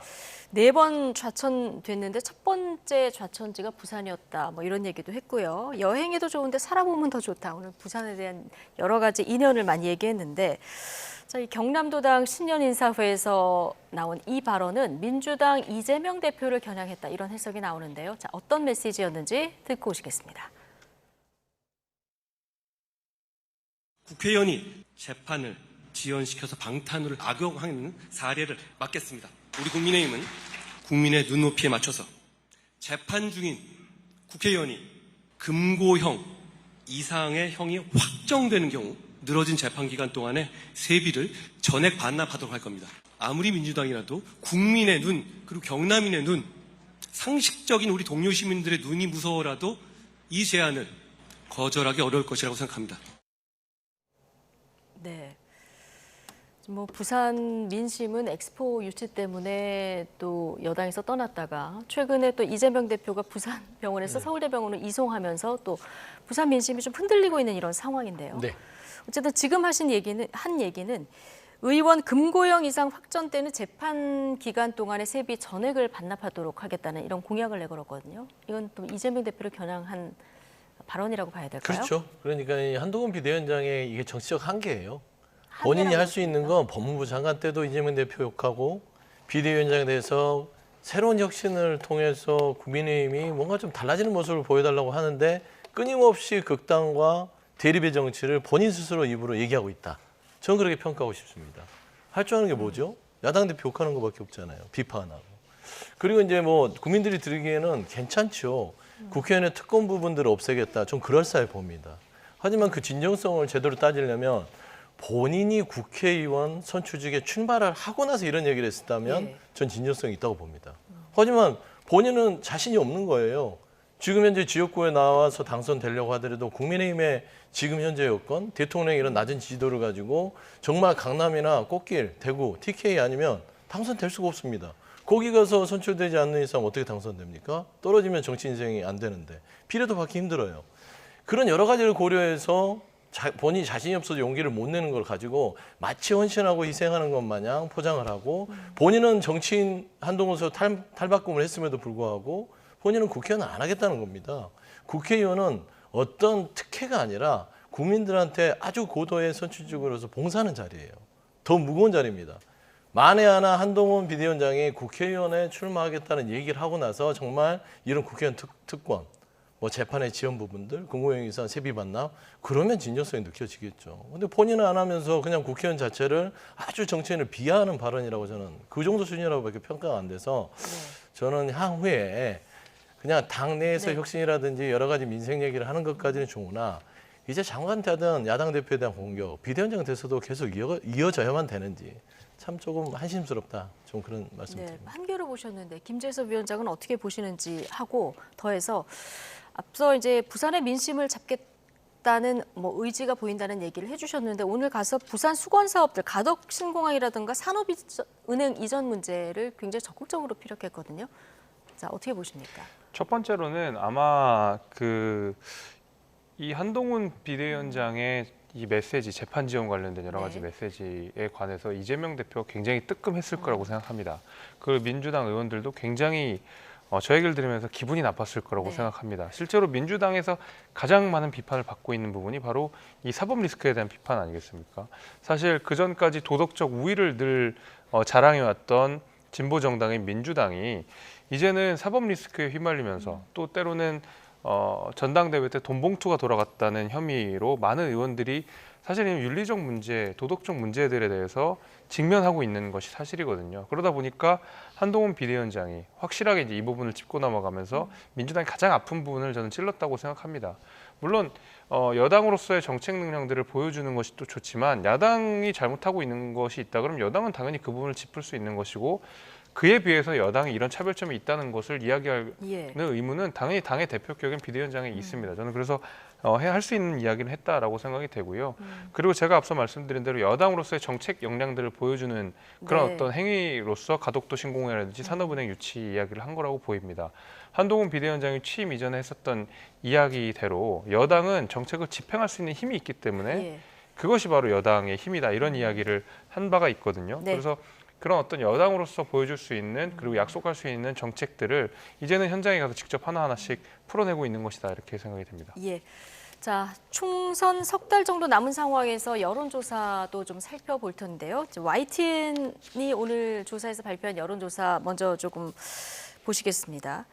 자, 유권자에게 어느 정당에 투표할지 물은 그 여론조사 결과를 좀 보실 텐데요. 국민의힘 29, 더불어민주당 34. 자, 이렇게 나오는 YTN 여론조사 결과고요. 그리고 저 맨 오른쪽에 있는 것은 연합뉴스 여론조사입니다. 자, 35대 36, 뭐 오차 범위 내에서 접전이고요. 신당이 가운데 있는 이제 YTN 여론조사 가운데 신당 창당 시 여론이 어떻게 흐를까 봤더니 국민의힘 24, 더불어민주당 25, 정의당 1, 그리고 이준석 신당이 11, 이낙연 신당이 7%. 수치가 상당히 많이 나왔는데 어떻게 보십니까? 그러니까 제가 아까 말씀한 대로 이 삼지대의 약진이 분명히 있을 거라고 보여요. 양당에서 정말 이 국민들이 느끼는 피로감 계속 싸우지 않습니까? 협치는 이루어지지 않고 비생산적인 어떤 양당의 어떤 극한 대립들이 결국에는 삼지대로 갈 수밖에 없는 것입니다. 지금 수치가 그렇게 나와 있잖아요. 뭐 합산만 하더라도 각 당의 한 20%대를 거의 비슷하게 견지하고 있지 않아요? 24, 25, 그렇죠. 18%. 뭐 18%면 거의 비슷하다고 봐야 됩니다. 오차 범위 내에서요. 그러니까 이 삼지대의 어떤 이런 성장을 막으려면 딱 방법 하나입니다. 민주당의 입장에서 얘기하자면 정말 삼지대가 무색할 만큼 민주당이 혁신해야 됩니다. 국민들이 민주당이 이렇게 변하고 있어? 정말 기득권도 내려놓고 완전히 변하는데 그리고 삼지대로 눈길을 돌릴 만한 그런 여지를 주지 않아야 돼요. 그리고 지금 오늘 탈당한 원칙과 상식 의원들이 나간 게 뻘쭘할 정도로 민주당이 변화하고 뭔가 민생과 협치에 대해서 먼저 손 내밀고 가게 되면 저는 솔직히 국민의힘도 본인들도 리스크를 이렇게 줄여야 될 거 아닙니까? 그런 차원에서 양당이 이번 총선에서 살아남기 위한 전략은 혁신하고 내려놓고 변하는 것들 그리고 양당이 서로 협치하는 모습들을 보여줬을 때 삼지대는 점점 줄어들 수밖에 없는 거예요. 저는 그런 방안들을 과연 총선 90일 이내에 과연 풀어낼 수 있을지에 대해서는 지도부의 어떤 큰 숙제겠지만 아직까지는 움직임이 없어서 뭐 아쉬움으로만 지금 가슴에 담고 있다. 좀 그런 말씀을 드립니다. 제3지대 빅텐트의 세력화가 이번 총선의 큰 변수인데 또 역으로 생각하면 거대 양당이 얼마나 혁신하느냐에 따라서 제3지대가 들어설 공간의 크기가 결정된다. 이 얘기를 이제 애둘러서 말씀해 주셨는데요. 김재섭 위원장께는 이 여론조사를 좀 여쭤보겠습니다. 패널 분들께서 나와서 정말 쓸데없는 여론조사라고 얘기를 하지만 늘 나오고 또 국민들이 관심을 가지시기 때문에 저희가 또 다뤄봤는데요. 차기 대선 후보 적합도를 저희가 좀 보시겠습니다. 자, YTN 여론조사에서 봤을 때 이재명 대표 28, 한동훈 비대위원장 22, 홍준표 6, 이낙연 5, 오세훈 5. 자, 다자구도에서 이렇게 보셨고요. 자, 연합뉴스 여론조사에서 다자구도와 양자구도를 보셨는데 다자구도에서 이제 이재명 대표와 한동훈 비대위원장이 접전을 보이고 있고요. 양자로 갔을 때는 36대 36 똑같습니다. 이 YTN의 조사와 연합뉴스의 조사에서 특징인 것은 뭐 이재명 대표와 한동훈 비대위원장의 여론조사 수치가 거의 비슷하게 간 것과 동시에 예를 들면 YTN 기준으로 한동훈 비대위원장과 홍준표 시장, 오세훈 시장의 합과 이재명 대표와 이낙연 전 대표의 합이 거의 유사하다라는 점.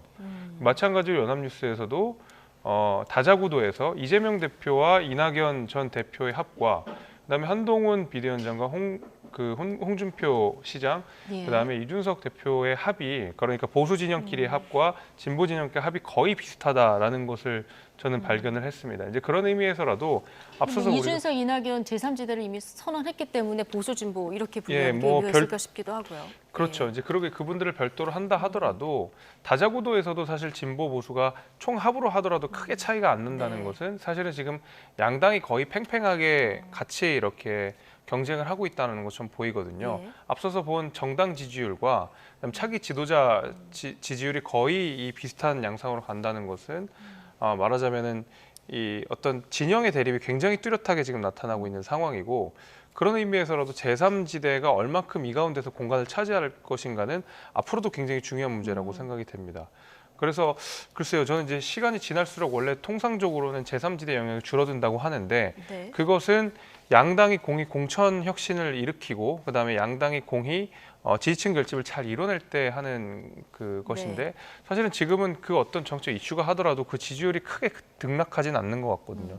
저는 그런 의미에서라도 이번 어떤 차기 대선 지지율은 앞서던 정당 지지율과 크게 차이가 안 나는 거의 비슷한 해석을 할 수 있는 여론조사라고 저는 생각이 됩니다. 예, 시간이 지나면서 제3지대 영향력은 보통은 줄어드는데 자, 이번에 양당 공천이 어떻게 되는지 이 부분도 굉장히 중요한 변수가 될 것 같습니다. 김재섭 국민의힘 도봉갑 당협위원장 그리고 서용주 더불어민주당 상금 부대변인 오늘 두 분과 함께했습니다. 감사합니다. 감사합니다. 감사합니다.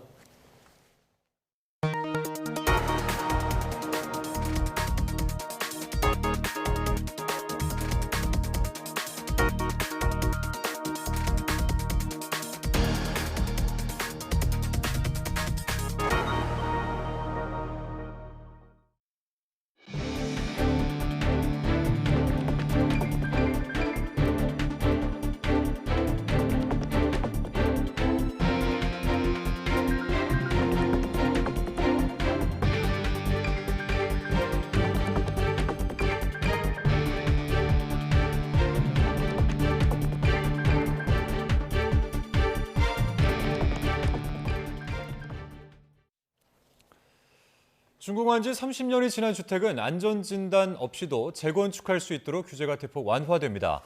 정부는 우선 준공 후 30년이 지나면 안전진단 없이도 재건축에 착수할 수 있도록 하고 재개발 노후도 요건을 기존 3분의 2에서 60%로 완화해 사업 착수 요건을 대폭 낮추기로 했습니다. 아울러 다양한 유형의 주택 공급 여건을 개선하기 위해 앞으로 2년 동안 소형 주택 구입 시 원시 취득세를 최대 50% 감면하고 취득세와 양도세, 종합부동산세 산정 때 주택수를 제외해 주기로 했습니다. 올해 공공주택 공급 물량이 14만 가구 이상으로 대폭 늘어날 예정입니다. 또 악성 미분양을 해결하기 위해서 앞으로 2년 동안 지방의 준공 후 미분양 주택을 최초로 구입할 경우 세금을 산정할 때 보유주택수에서 제외하기로 했습니다. 태형건설 워크아웃 개시 결정을 하루 앞두고 주요 채권단은 추가 자구안이 계획대로 이행된다면 워크아웃 개시와 이후 절차를 원활하게 진행할 수 있다는 데 뜻을 모았습니다. 산업은행을 비롯한 주요 채권단은 오늘 오전 회의를 열고 이같이 확인하고 내일 협의회에서 워크아웃이 가결될 경우 이 계획을 바탕으로 절차를 진행하기로 했습니다. 채권단은 필요할 경우 TY홀딩스의 대주주 지분과 TY홀딩스가 가진 SBS 지분을 담보 제공하기로 한 추가 자구안을 긍정적으로 평가하며 자구 계획의 차질 없는 이행을 요청했습니다. 태형건설이 만기를 맞은 451억 원의 외상 매출 채권 담보대출을 금융채권이라는 이유로 갚지 않으면서 일부 근로자들이 임금을 못 받고 있습니다. 태형건설은 이 문제를 채권단과 협의하겠다는 입장인데 중소건설업체들은 유동성 문제가 확산할까 우려하고 있습니다. 이승윤 기자입니다. 전국 5만 중소건설업체의 모임인 대한전문건설협회의 신년 인사회. PF 사태의 불안이 고조되지 않을까 걱정하는 모습이 곳곳에서 포착됩니다. 부동산 PF 대출 위기 등 우리 앞에 놓여 있는 많은 문제들을 반드시 해결할 수 있습니다. 역대 국무총리 가운데 처음으로 한덕수 총리가 참석해 PF 리스크 집중 관리를 약속했습니다. 시장 상황을 꼼꼼하게 점검하고 건설 산업 전반으로 리스크가 확산되지 않도록 철저히 대응할 것입니다. 하지만 태형건설이 시공 중인 일부 현장에서 임금이 지급되지 않고 있다는 증언이 나오고 있습니다. 태형건설 현장 내 하도급 업체에 고용되어 작업 중인 건설 노동자들이 임금이 한 달 넘게 체불되어 있다. 이는 태형건설이 지난달 29일 만기를 맞은 상거래 채권 1,485억 원 중 451억 원의 외담대, 즉 외상 매출 채권 담보대출을 갚지 않았기 때문. 외담대는 협력업체들이 임금 지급에 필요한 공사 대금을 은행에서 대출 형식으로 받아가면 태형건설이 만기일에 갚는 결제 방식입니다. 문제는 태형건설이 이를 갚지 못하면 대출이 막혀 자금 융통이 어려워진다는 점입니다. 협력사의 신용을 담보로 해서 지급을 받고 할인을 하다 보니 이런 부분이 발행자가 이 부분을 막지 못했을 때는 저희가 할인을 해서 쓴 우리 협력사들이 그 피해를 고스란히 안게 되는 그런 결과라고 보시면 될 것 같습니다. 태형건설은 외담대는 협력사가 은행에서 할인받은 어음이라 우선 갚을 상거래 채권이 아닌 금융채권이라는 입장입니다. 금융당국이 이를 질책하자 태형 측은 채권단이 동의해주면 외담대를 결제하겠다고 밝혔습니다. 태형건설 유동성 위기의 후폭풍이 하도급 업체를 넘어 가장 약한 고리인 현장의 근로자에게까지 번질 우려가 있는 만큼 중소 건설 업체들은 긴장의 끈을 좀처럼 놓지 못하고 있습니다. YTN 이승윤입니다. 지난해 연간 취업자가 32만 7천 명 증가했습니다. 여성과 60세 이상 고령층에서 취업자가 늘었지만 청년층과 제조업은 고용이 줄었습니다. 고용률은 통계 작성 이후 가장 높았습니다. 보도에 오인석 기자입니다. 지난해 연간 취업자는 30만 명 넘게 늘었습니다. 재작년 81만 6천 명과 비교해 증가세는 크게 둔화했지만 정부의 애초 전망치를 웃돌았습니다. 60세 이상 고령층 취업자는 36만 6천 명 증가했습니다. 50대와 30대도 취업자가 늘어난 반면 15세에서 29세 청년층은 9만 8천 명 감소했습니다. 40대는 5만 4천 명 줄었습니다. 통계청은 청년 인구의 감소와 기저효과 등의 영향이라고 설명했습니다. 인구 감소 폭이 굉장히 큰 그런 연령 계층이고요. 그래서 인구 감소와 함께 이제 취업자 수 감소가 좀 동반되는 경향입니다. 그리고 취업자 수는 감소하지만 인구를 고려한 고용률의 경우에는 80년 관계 통계 작성 이래 역대 두 번째 수준으로 높습니다. 산업별로는 제조업 취업자가 4만 3천 명 줄어 1년 만에 감소세로 돌아섰습니다. 지난해 수출 감소 등의 영향으로 화학과 전자제품 분야의 취업자가 줄었습니다. 부동산업과 건설업도 각각 1만 8천 명과 9천 명 감소했습니다. 도소매업도 3만 7천 명 줄었는데 온라인 거래 등이 늘면서 6년째 감소세가 이어졌습니다. 반면 돌봄 수요의 증가와 정부의 노인 일자리 사업 등으로 보건복지 서비스업은 일자리가 14만 3천 명 증가했습니다. 대면 활동이 늘면서 숙박 음식점업도 11만 4천 명 증가했습니다. 성별로는 여성 취업자가 30만 3천 명 늘어 전체 취업자 증가폭의 대부분을 차지했습니다. 여성이 많이 일하는 보건복지 서비스업 등이 호조를 보인 결과입니다. 15세 이상 고용률은 62.6%로 0.5%포인트 올라 통계 작성 이후 최고를 기록했습니다. 지난달 취업자는 28만 5천 명 늘어 두 달째 20만 명대 증가가 이어졌습니다. YTN 오인성입니다. 한국은행 금융통화위원회가 내일 새해 첫 회의를 열어 기준금리를 결정합니다. 연 3.5% 기준금리를 유지할 것이라는 전망이 우세한 가운데 이 금리 인하 시점에 대한 언급이 나올지 관심을 모으고 있습니다. 나연수 기자입니다. 연 3.5%, 지난해 1월 설정된 기준금리가 어느덧 해를 넘겨 이어지고 있습니다. 한국은행 금융통화위원회의 새해 첫 회의에서도 8연속 금리 동결이 유력합니다. 미국을 비롯한 주요국의 추가 긴축 가능성이 몹시 낮은 데다 부동산 PF 등 고금리 기조에서 발생한 위험 요소를 고려하면 일단 금리를 더 올릴 여지는 적습니다. 하지만 곧장 낮출 수도 없어 보입니다. 가계부채 증가세가 여전한 데다 물가 오름세도 아직 목표치를 크게 웃돌고 있기 때문입니다. 인플레이션을 목표 수준으로 되돌리기 위한 마지막 걸음이 라스트 마일이라고 보통 표현하는데 지금보다 쉽지 않을 수도 있습니다. 국제유가 등의 불확실성이 여전한 가운데 미국 고용시장이 강세를 보이면서 연준의 3월 금리 인하 기대감도 한풀 꺾였습니다. 따라서 한인도 상반기까지는 국내 물가 추이와 부동산 PF 여파와 함께 연준의 기조를 지켜보지 않겠느냐는 분석입니다. 금리를 내리기 시작한다면 언제쯤이 될지 미국과 마찬가지로 예측이 분분합니다. 대체적 관측은 이르면 오는 7월입니다. 미국보다 선제적으로 하느니 먼저 금리를 낮추기는 힘들 것 같고요. 미국의 인플레이션과 경기를 생각하면 미국도 금년 한 5월이나 6월 정도는 돼야 첫 번째 금리 인하가 시작이 될 것 같고요. 7월에 금리가 인하된다고 해도 연 3.5% 금리가 1년 6개월 묶이는 셈이니 역대 최장기 금리 동결 기록을 깨게 됩니다. 홀 금리 목표제 도입 이래 최장기 금리 동결 기록은 지난 2016년 6월 금통위부터 2017년 11월 금통위까지의 1년 5개월 21일이었습니다. YTN 나연수입니다. 경기 고양시와 양주시에서 다방주인 2명을 잇따라 살해한 피의자의 신상이 공개됐습니다. 경기 북부경찰청은 오늘 신상공개위원회를 열어 57살 이영복의 신상을 공개하기로 결정했습니다. 경찰은 범죄가 매우 잔인할 뿐 아니라 피의자의 혐의를 입증할 증거가 충분해 신상을 공개했다고 설명했습니다. 또 이 씨의 동의를 얻어 이 씨 모습이 담긴 이른바 머그샷도 공개했는데 경찰은 이르면 이번 주 안으로 이영복을 검찰에 넘길 방침입니다.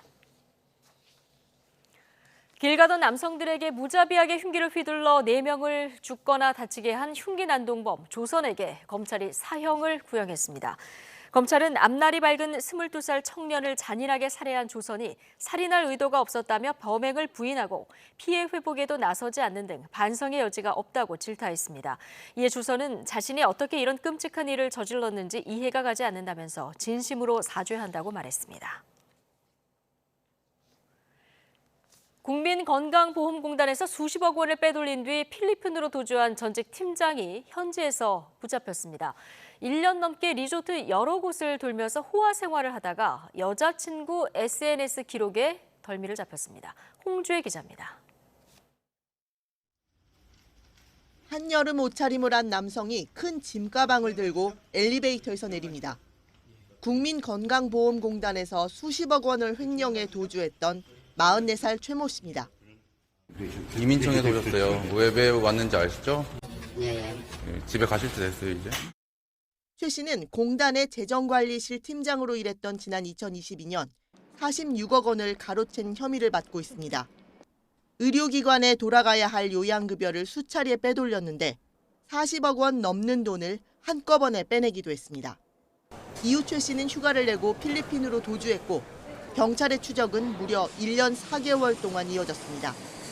골프를 치며 호화 생활을 한다는 첩보는 확보했지만 여러 차례 숙소를 옮겨 다니는 탓에 검거에 애를 먹었습니다. 그러다 최 씨 여자친구가 SNS에 올린 게시물과 가상화폐 거래소 접속 기록을 분석해 마침내 단서를 잡았습니다. 경찰은 마닐라에 있는 리조트를 특정한 뒤 한 달 정도 주변을 탐문했고 세탁물을 수거하는 직원을 통해 최 씨가 투숙한다는 사실을 확인했습니다. 다만 피해자가 리조트 관계자를 포섭해서 투숙 코스 등의 특정이 어려운 상황이었고 이에 세탁 배달원 등을 포섭 활용하여 경찰은 현지 이민청과 협의를 통해 최 씨에 대한 강제 송환 절차를 진행할 계획입니다. YTN 홍주혜입니다. 국민건강보험공단은 수십억 원 횡령 혐의를 받는 전직 직원이 검거된 데 대해서 횡령액을 환수하는 데 적극 나서겠다고 밝혔습니다. 공단은 지난해 횡령액 46억 원 가운데 7억 2천만 원을 회수했고 재산 조회 등을 계속 실시하며 나머지 채권을 확보하기 위해서 노력하고 있다고 밝혔습니다. 오늘 저녁 티웨이 항공 소속 민항기의 엔진에 불이 나 인천공항에 긴급 착륙했습니다. 인천공항 관계자는 일본 도쿄 나리타 공항에서 출발한 티웨이 항공 TW216편 항공기 엔진에 화재가 발생해 오늘 저녁 9시 41분쯤 긴급 착륙했다고 말했습니다. 목격자들은 해당 항공기가 착륙하는 과정에서 굉음을 내며 엔진에 불꽃이 튀었다고 말했습니다. 당시 비행기에는 122명이 탑승하고 있었는데 이번 긴급 착륙과 관련한 인명피해는 없는 것으로 확인됐습니다. 항공기 기종은 보잉 737-800으로 엔진 화재 원인은 세와의 충돌로 인한 것으로 전해졌습니다. 국민권익위원회가 마약 범죄를 수사기관에 알린 공익신고자에게 포상금을 주기로 했습니다. 관련 제도 도입 이후 첫 지급인데요. 신고자 3명이 모두 1억 원을 받게 됩니다. 이승배 기자입니다. 무역업을 하는 A씨, 외국에 사는 지인이 마약 밀반입을 지속해서 요구하자 해당 사실을 수사기관에 알렸습니다. 이 신고로 관련자는 붙잡혔고 결국 징역 7년을 선고받았습니다. B씨는 우편을 통해 국내로 마약이 들어올 거란 정보를 듣고 경찰에 신고했습니다. 덕분에 경찰은 필로폰 7kg을 압수했습니다. C씨는 아는 사람이 마약을 갖고 있다고 신고했습니다. 새 신고를 통해 압수한 마약은 10kg, 300억 원어치에 달합니다. 국민권익위원회가 마약 범죄를 신고한 이들 3명을 공익신고자로 인정하고 포상금을 주기로 했습니다. 공익 기여도 등에 따라 액수가 다른데 포상금을 모두 합치면 1억 100만 원입니다.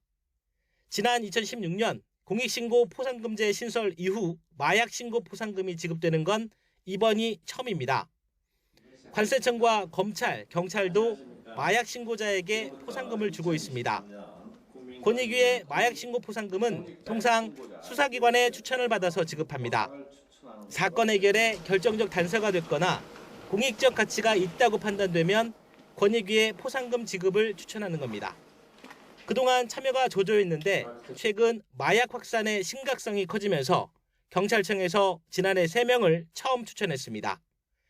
지난해까진 개별 포상금 한도가 2억 원이었는데 법이 개정되면서 5억 원으로 올랐습니다. 다른 기관에서 포상을 받았어도 중복 지급이 가능합니다.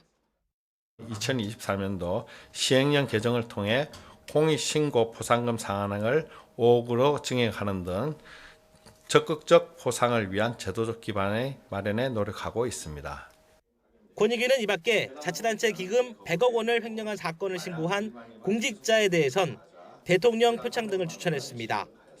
해당 신고로 횡령 공무원은 면직되고 징역 10년형을 선고받았습니다. 공직자는 부패방지 권익위법상 신고 의무가 있기 때문에 금전적 보상 대신 영예의 의미로 훈장이나 표창을 수여하는 게 바람직하다고 설명했습니다. YTN 이승배입니다. 고위공직자범죄수사처의 1호 사건으로 기소됐던 김영준 전 부장검사가 항소심에서도 무죄를 선고받았습니다. 수사력 논란이 끊이지 않는 공수처가 또다시 체면을 구긴 셈인데 김진욱 처장 임기를 열흘 남겨놓고 후임 인선까지 지연되며 안팎으로 진퇴양난입니다. 부장원 기자입니다. 이른바 스폰서 검사 사건의 당사자인 김영준 전 부장검사는 검찰 동료였던 변호사에게 수사 편의를 봐주고 뒷돈 1,000만 원을 챙긴 혐의로 또다시 재판에 넘겨졌습니다. 고위공직자범죄수사처가 직접 기소한 첫 사건이어서 주목됐지만 기대와는 달리 1심에 이어 2심에서도 무죄가 선고됐습니다. 항소심 재판부는 1,000만 원은 빌렸다 갚은 돈으로 보이며 제출된 증거로는 뇌물이라는 주장이 증명되지 않았다고 밝혀 사실상 수사가 미진했다고 판단했습니다. 공수처는 출범 후 3년 동안 직접 기소한 사건에서 유죄 0건이라는 초라한 기록을 벗지 못하게 됐습니다. 의혹만을 근거로 제기된 사건에 대해서 항소심 재판부까지 증거와 법리에 따라서 현명하게 판단을 해주신 것으로 생각합니다. 당장 오늘 20일 퇴임하는 김진욱 처장의 후임 공수처장 인선도 난항입니다. 윤석열 대통령에게 추천할 최종 후보 2명을 추리기 위해 6번째 회의가 열렸지만 40여 분 만에 성과 없이 끝나면서 수장 공백 사태는 기정사실이 됐습니다. 여기다 국민권익위원회와의 갈등 국면까지 펼쳐졌습니다. 후임 처장 인선을 놓고 김 처장과 여운국 차장이 나눈 문자가 부정청탁이라는 신고를 접수하고 권익위가 두 사람에게 대면 조사를 요구하고 나선 겁니다. 공수처는 적법 절차가 아니라며 반발하지만 사정기관 수뇌부가 다른 정부 기관과 알력 다툼을 이어가면서 좀처럼 영이 서지 않는 모습입니다. 피의자를 소환조사함에 있어 공수처장의 관용차를 제공하는 즉 황제조사, 특혜조사 의혹을 야기했는데 국민권익위원회에 이와 유사한 특혜를 기대해서는 안 될 것입니다. 고질적인 수사력 논란에 차기 처장 인선까지 공전을 거듭하며 새해 벽두부터 공수처의 혼란이 계속되고 있습니다. YTN 부장원입니다. 네, 경찰이 더불어민주당 이재명 대표 습격 사건 수사를 마무리하고 피의자를 검찰에 송치했습니다. 피의자 김모 씨는 이재명 대표에게 흉기를 휘두르기 전에도 5차례에 걸쳐 흉기를 숨기고 또 이 대표를 따라다닌 것으로 확인됐습니다. 흉기를 더 날카롭게 벼리고 또 지지자로 위장해 기회를 엿본 것으로도 조사됐습니다. 김종호 기자입니다. 피의자 김모 씨가 휘두른 흉기는 이재명 대표 와이셔츠를 뚫고 목으로 향했습니다. 경찰 관계자는 흉기를 숨기려고 감싼 종이와 이 대표 셔츠가 없었다면 치명상이 될 수도 있었던 위험한 순간이라고 설명했습니다. 자상 1.4cm, 내 경정맥 9mm 손상을 입히고 미수에 그친 사안입니다. 지난해 4월 인터넷에서 10만 원 정도에 구한 등산용을 개조한 흉기. 숨기기 쉽게 손잡이를 없애 길이를 줄이고 끝은 더 날카롭게 벼렸습니다. 김 씨는 지난해 6월부터 범행 당일인 지난 2일까지 모두 6차례 이 대표 일정을 따라다녔는데 모두 이 흉기를 가지고 있었습니다. 5번째 따라간 일정이 새해 첫날 이 대표 경남 김해 봉화마을 방문이었는데 김 씨는 범행이 여의치 않자 집으로 돌아가려 마음먹었습니다. 그런데 양산시 평산마을을 거쳐 울산역까지 갔다가 무슨 이유에서인지 마음을 바꿔 부산 가덕도로 향했습니다. 이 대표가 방문할 곳을 미리 둘러보고 다음 날인 지난 2일 오전 지지자를 가장해 인파에 숨었다가 흉기를 휘둘렀습니다. 이재명 당대표에게 지지자인 척 사인 좀 해주세요라며 접근한 후에 김 씨는 지지자로 속여 쉽게 접근하려고 직접 지지 문구가 담긴 왕관 모양 머리띠와 펼침막도 만들어 착용하기도 했습니다. YTN 김종호입니다. 더불어민주당이 현근택 민주연구원 부원장의 지역 정치인 여성비서 성희롱 논란에 대한 윤리감찰에 착수한 가운데 당 안팎에서는 이재명 대표 사당화 논쟁이 다시 불붙고 있습니다. 친명계 좌장 정성호 의원이 이 대표와 따로 현 부원장의 징계 수위를 논의한 사실이 드러났기 때문인데 총선 공천 심사와 맞물려 적잖은 파장이 일고 있습니다. 손여정 기자의 보도입니다. 이재명 대표가 병원에 있던 지난 9일 국회 본회의장에서 찍힌 정성호 의원의 휴대전화 화면입니다. 현근택은 어느 정도로 할까요라고 이 대표가 문자로 묻자 정 의원은 당직 자격 정지는 돼야 한다. 컷오프 대상이란 취지로 답합니다. 바로 이어 이 대표는 너무 심한 게 아니냐고 되물었고 정 의원은 그러면 엄중 경고, 큰 의미는 없다며 애초 자신이 생각했던 수위를 낮춥니다.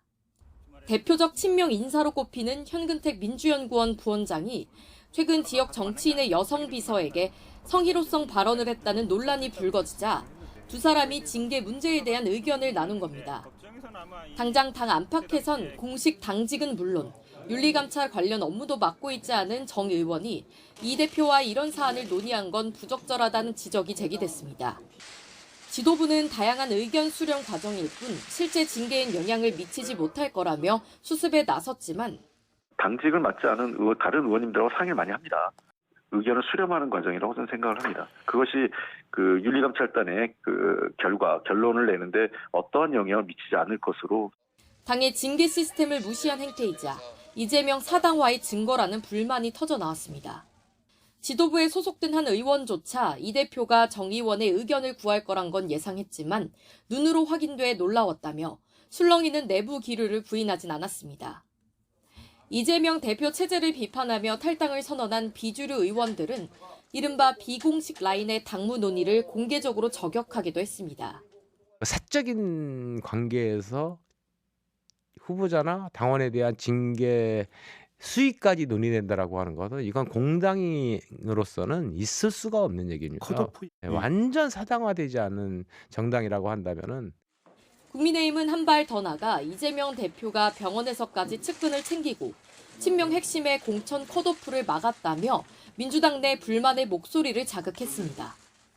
공적 결정 과정이 아니라 대표와 측근 간 벌어지는 짬짬이 징계는 당의 정상적 시스템이 무너졌고 민주당이 내부 자정 기능을 상실했다는 것만 증명합니다. 정치권에선 퇴원한 이재명 대표가 이번 논란을 의식해 현 부원장에 대한 징계 수위를 오히려 높일 수밖에 없을 거란 관측을 내놓고 있습니다.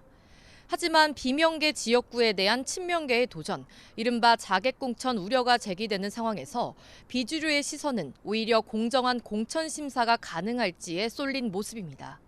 YTN 손효정입니다. 더불어민주당 윤리감찰단이 성희롱 발언 의혹이 제기된 현근택 민주연구원 부원장에 대한 이재명 대표의 감찰 지시가 있은 지 하루 만에 피해자 조사에 착수한 것으로 확인됐습니다. 성희롱 사건 당시 현장에 함께 있었던 민주당 소속 지역 정치인 A씨는 YTN과 통화해서 오늘 오전 윤리감찰단으로부터 유선 조사를 받았다고 말했습니다. 이어 피해자인 여성 수행원 역시 서울 여의도 인근에서 윤리감찰단을 만나 당시 상황과 경위 등을 진술한 것으로 확인됐다고 덧붙였습니다.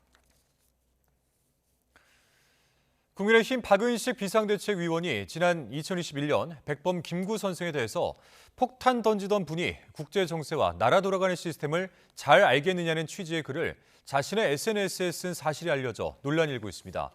박 의원은 이와 관련해 YTN에 김구 선생을 존경하는 마음은 예나 지금이나 변함이 없다며 비대위원을 하기 수년 전 이승만 전 대통령 행적의 정당성을 알리기 위해 글을 적은 건데 앞으로는 언행을 신중히 하겠다고 사과했습니다.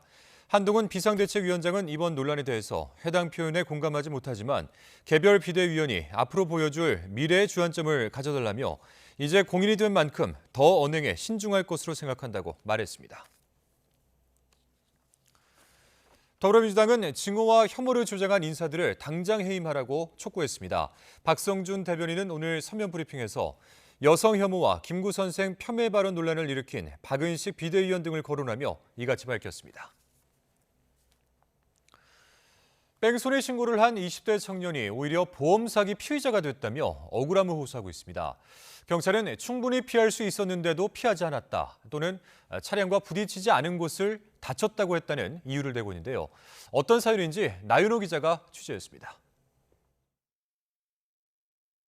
지난해 11월 11일 밤 11시가 넘은 시각 광주 옛도심의 술집거리. 22살 박모 씨는 일행들과 있다가 사고를 당했습니다. 다른 주점을 가기 위해서 이야기를 하고 있는데 차량 한 대가 오더니 중앙선을 넘어서 저를 치고 뺑소니한 뒤 도주했어요. 박 씨와 부딪힌 충격으로 도주한 승용차의 왼쪽 사이드 미러는 접힌 상태. 곧바로 박 씨는 112에 전화를 걸어 음주운전이 의심된다며 뺑소니 신고를 했습니다. 그런데 그로부터 한 달 뒤 박 씨는 경찰로부터 난데없이 피의자 조사를 받으라는 연락을 받았습니다.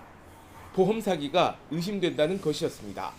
모르는 상황에서 바뀌고 갔는데 치이고 갔는데 근데 이게 저한테 보험 사기라고 하니까 좀 억울한 상황인 것 같습니다. 경찰은 박 씨가 중앙선을 넘어오는 차량을 피할 수 있었는데도 피하지 않았다고 보고 있습니다.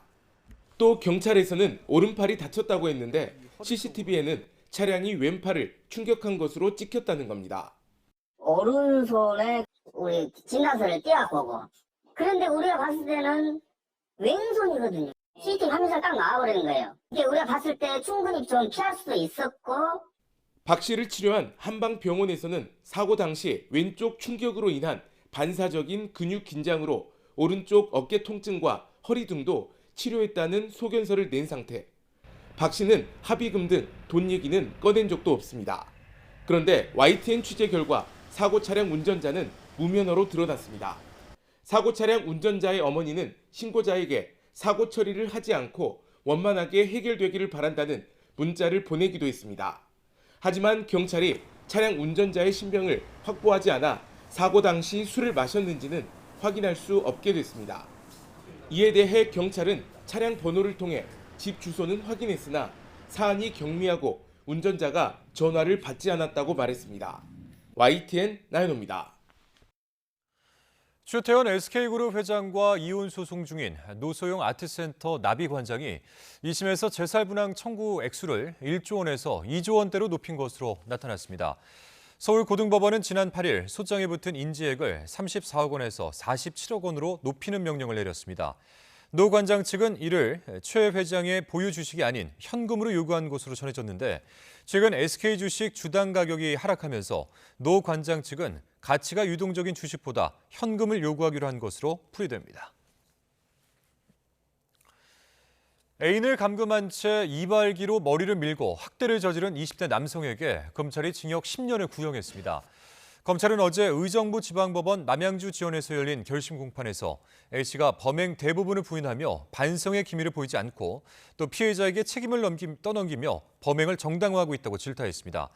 A씨에 대한 1심 선고는 오는 25일에 내려집니다. 광주지방검찰청 반부패 강력수사부는 제3자 뇌물교부 혐의로 전남경찰청 소속 경정 A씨와 경감 B씨의 구속영장을 청구했습니다. 이들은 광주 지역 사건 브로커 등에게 금품을 주고 경찰 고위직의 승진을 청탁한 혐의로 검찰 수사를 받아왔습니다. 이들에 대한 구속 전 피의자 신문은 내일 광주지방법원에서 열릴 예정입니다. 지난해 치러진 2024학년도 대학 수학 능력시험 당시 서울 경동고등학교의 고사장에서 시험 종료 알람이 1분 30초가량 먼저 울린 사고가 있었죠. 당시 피해를 본 학생 110명이 국가 등을 상대로 한 사람에게 2천만 원을 배상을 하며 손해배상 소송을 제기했습니다. 피해 학생과 소송 대리인의 이야기 준비되어 있습니다. 직접 들어보겠습니다. 제가 정말 오랜 시간 정말 열심히 힘을 들여서 준비를 했는데 한 사람의 이런 실수로 제 이런 기회가 날아갔다는 게 굉장히 아쉽습니다. 또 이런 사건이 한두 번 있었던 것이 아니고 예전에도 계속해서 있었는데 왜 이렇게밖에 대응을 할 수 없었나라는 생각이 계속해서 들고 많은 학생들이 힘들었을 텐데 꼭 이렇게 구제를 받고 앞으로도 이런 일로 이렇게 피해를 보는 사람들이 없었으면 좋겠습니다. 본인들은 매뉴얼대로 대응을 했다고 하지만 너무 부실한 대응으로 인해서 피해가 확산되었습니다.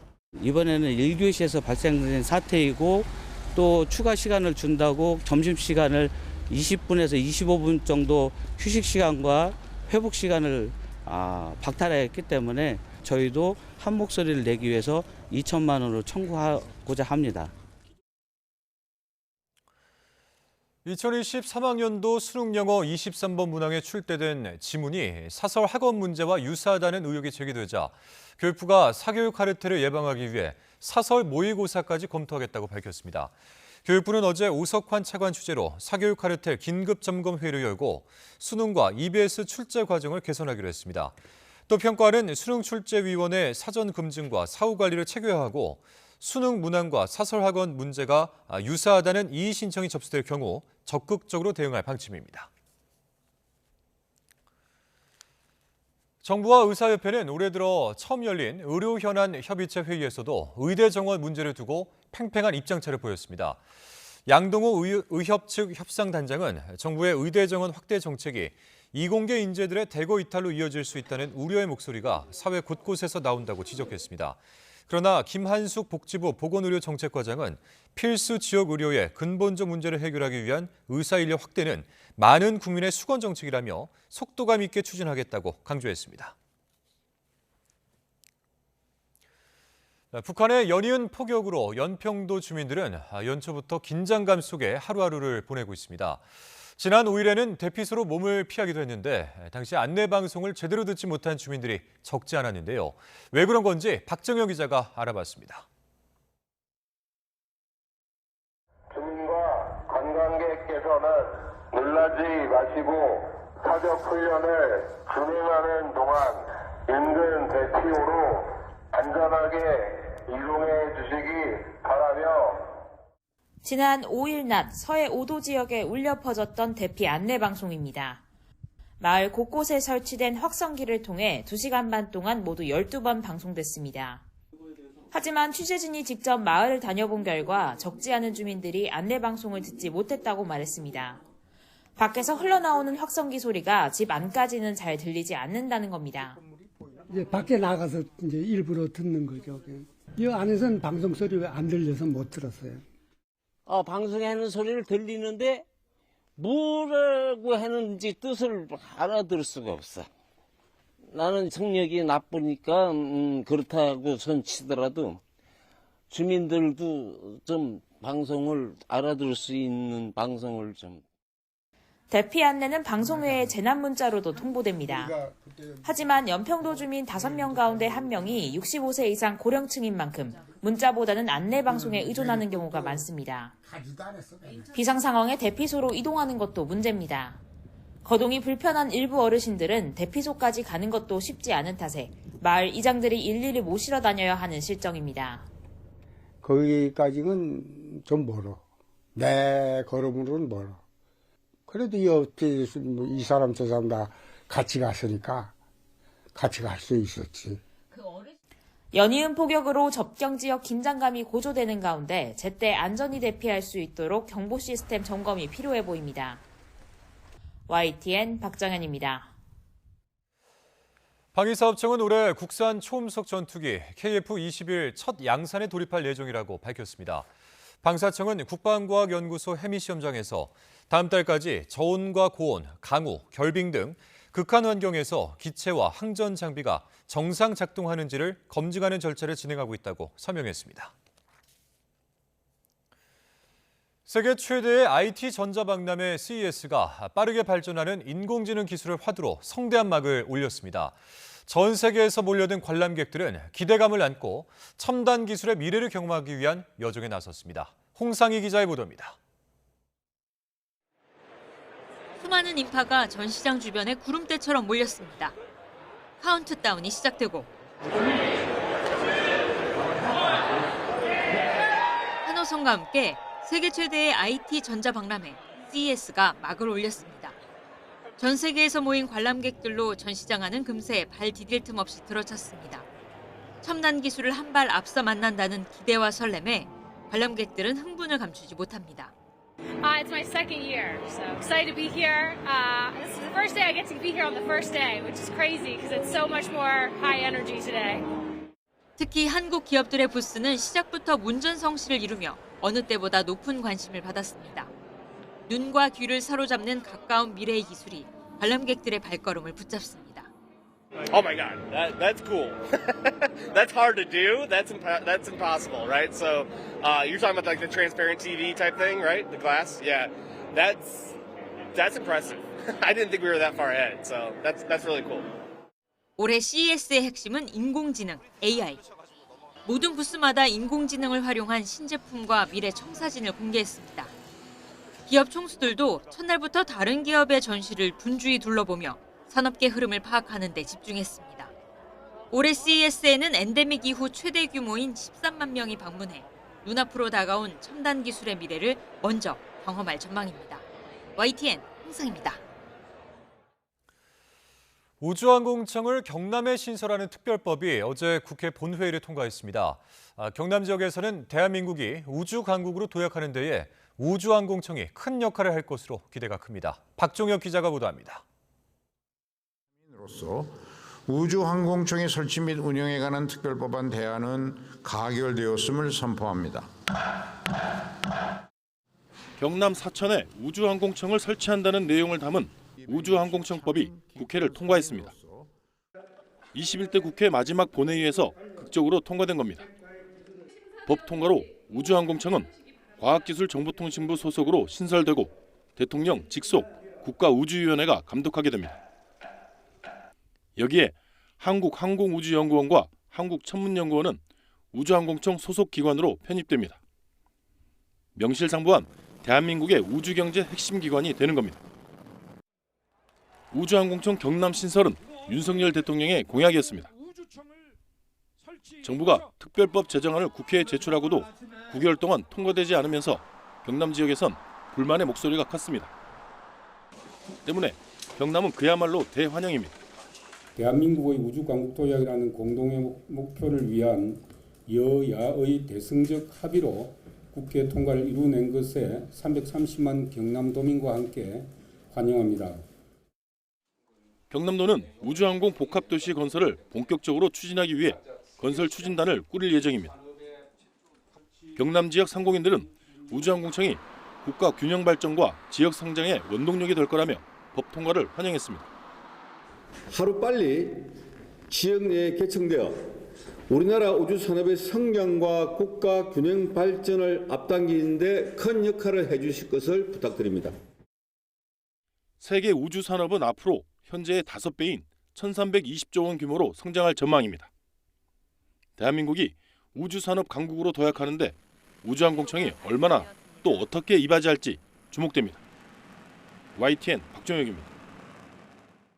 우울증 환자가 급증하면서 지난해 100만 명을 넘어선 것으로 나타났습니다. 건강보험 심사평가원이 낸 통계보고서를 보면 지난해 우울증으로 진료받은 환자는 100만 32명으로 4년 만에 32.8%가 급증한 것으로 집계됐습니다. 여성 우울증 환자는 67만 4천여 명으로 남성보다 2배 넘게 많았고 연령별로는 20대가 19만 4천여 명으로 가장 많았습니다. 독감을 비롯한 호흡기 감염병 유행이 계속되자 보건당국이 의원급 표본감시 기관을 1.5배 수준으로 확대하기로 했습니다. 질병관리청이 195개 의원급을 대상으로 수행한 독감 환자 표본감시 결과 12월 5주차 의심 환자는 외래 환자 1000명당 49.9명이었습니다. 코로나19 양성자도 최근 다시 증가세로 전환해 설 명절을 앞두고 고위험군을 상대로 백신 접종을 독려할 방침입니다. 미국령 괌에서 한국인 관광객을 총격으로 살해한 혐의를 받는 용의자가 숨진 채 발견됐다고 AP통신이 현지 시간 9일 보도했습니다.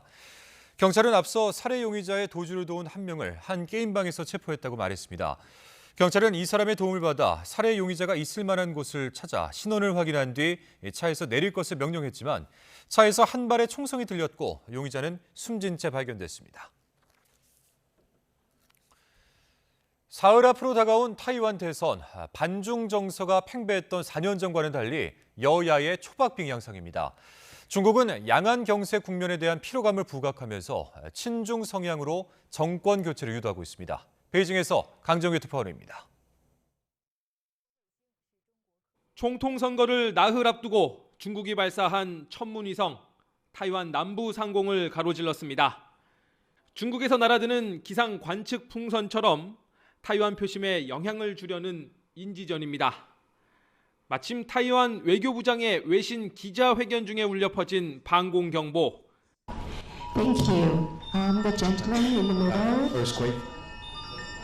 불안을 더 키운 건 우주 로켓을 미사일이라고 표현한 타이완 국방부의 영문 메시지였습니다.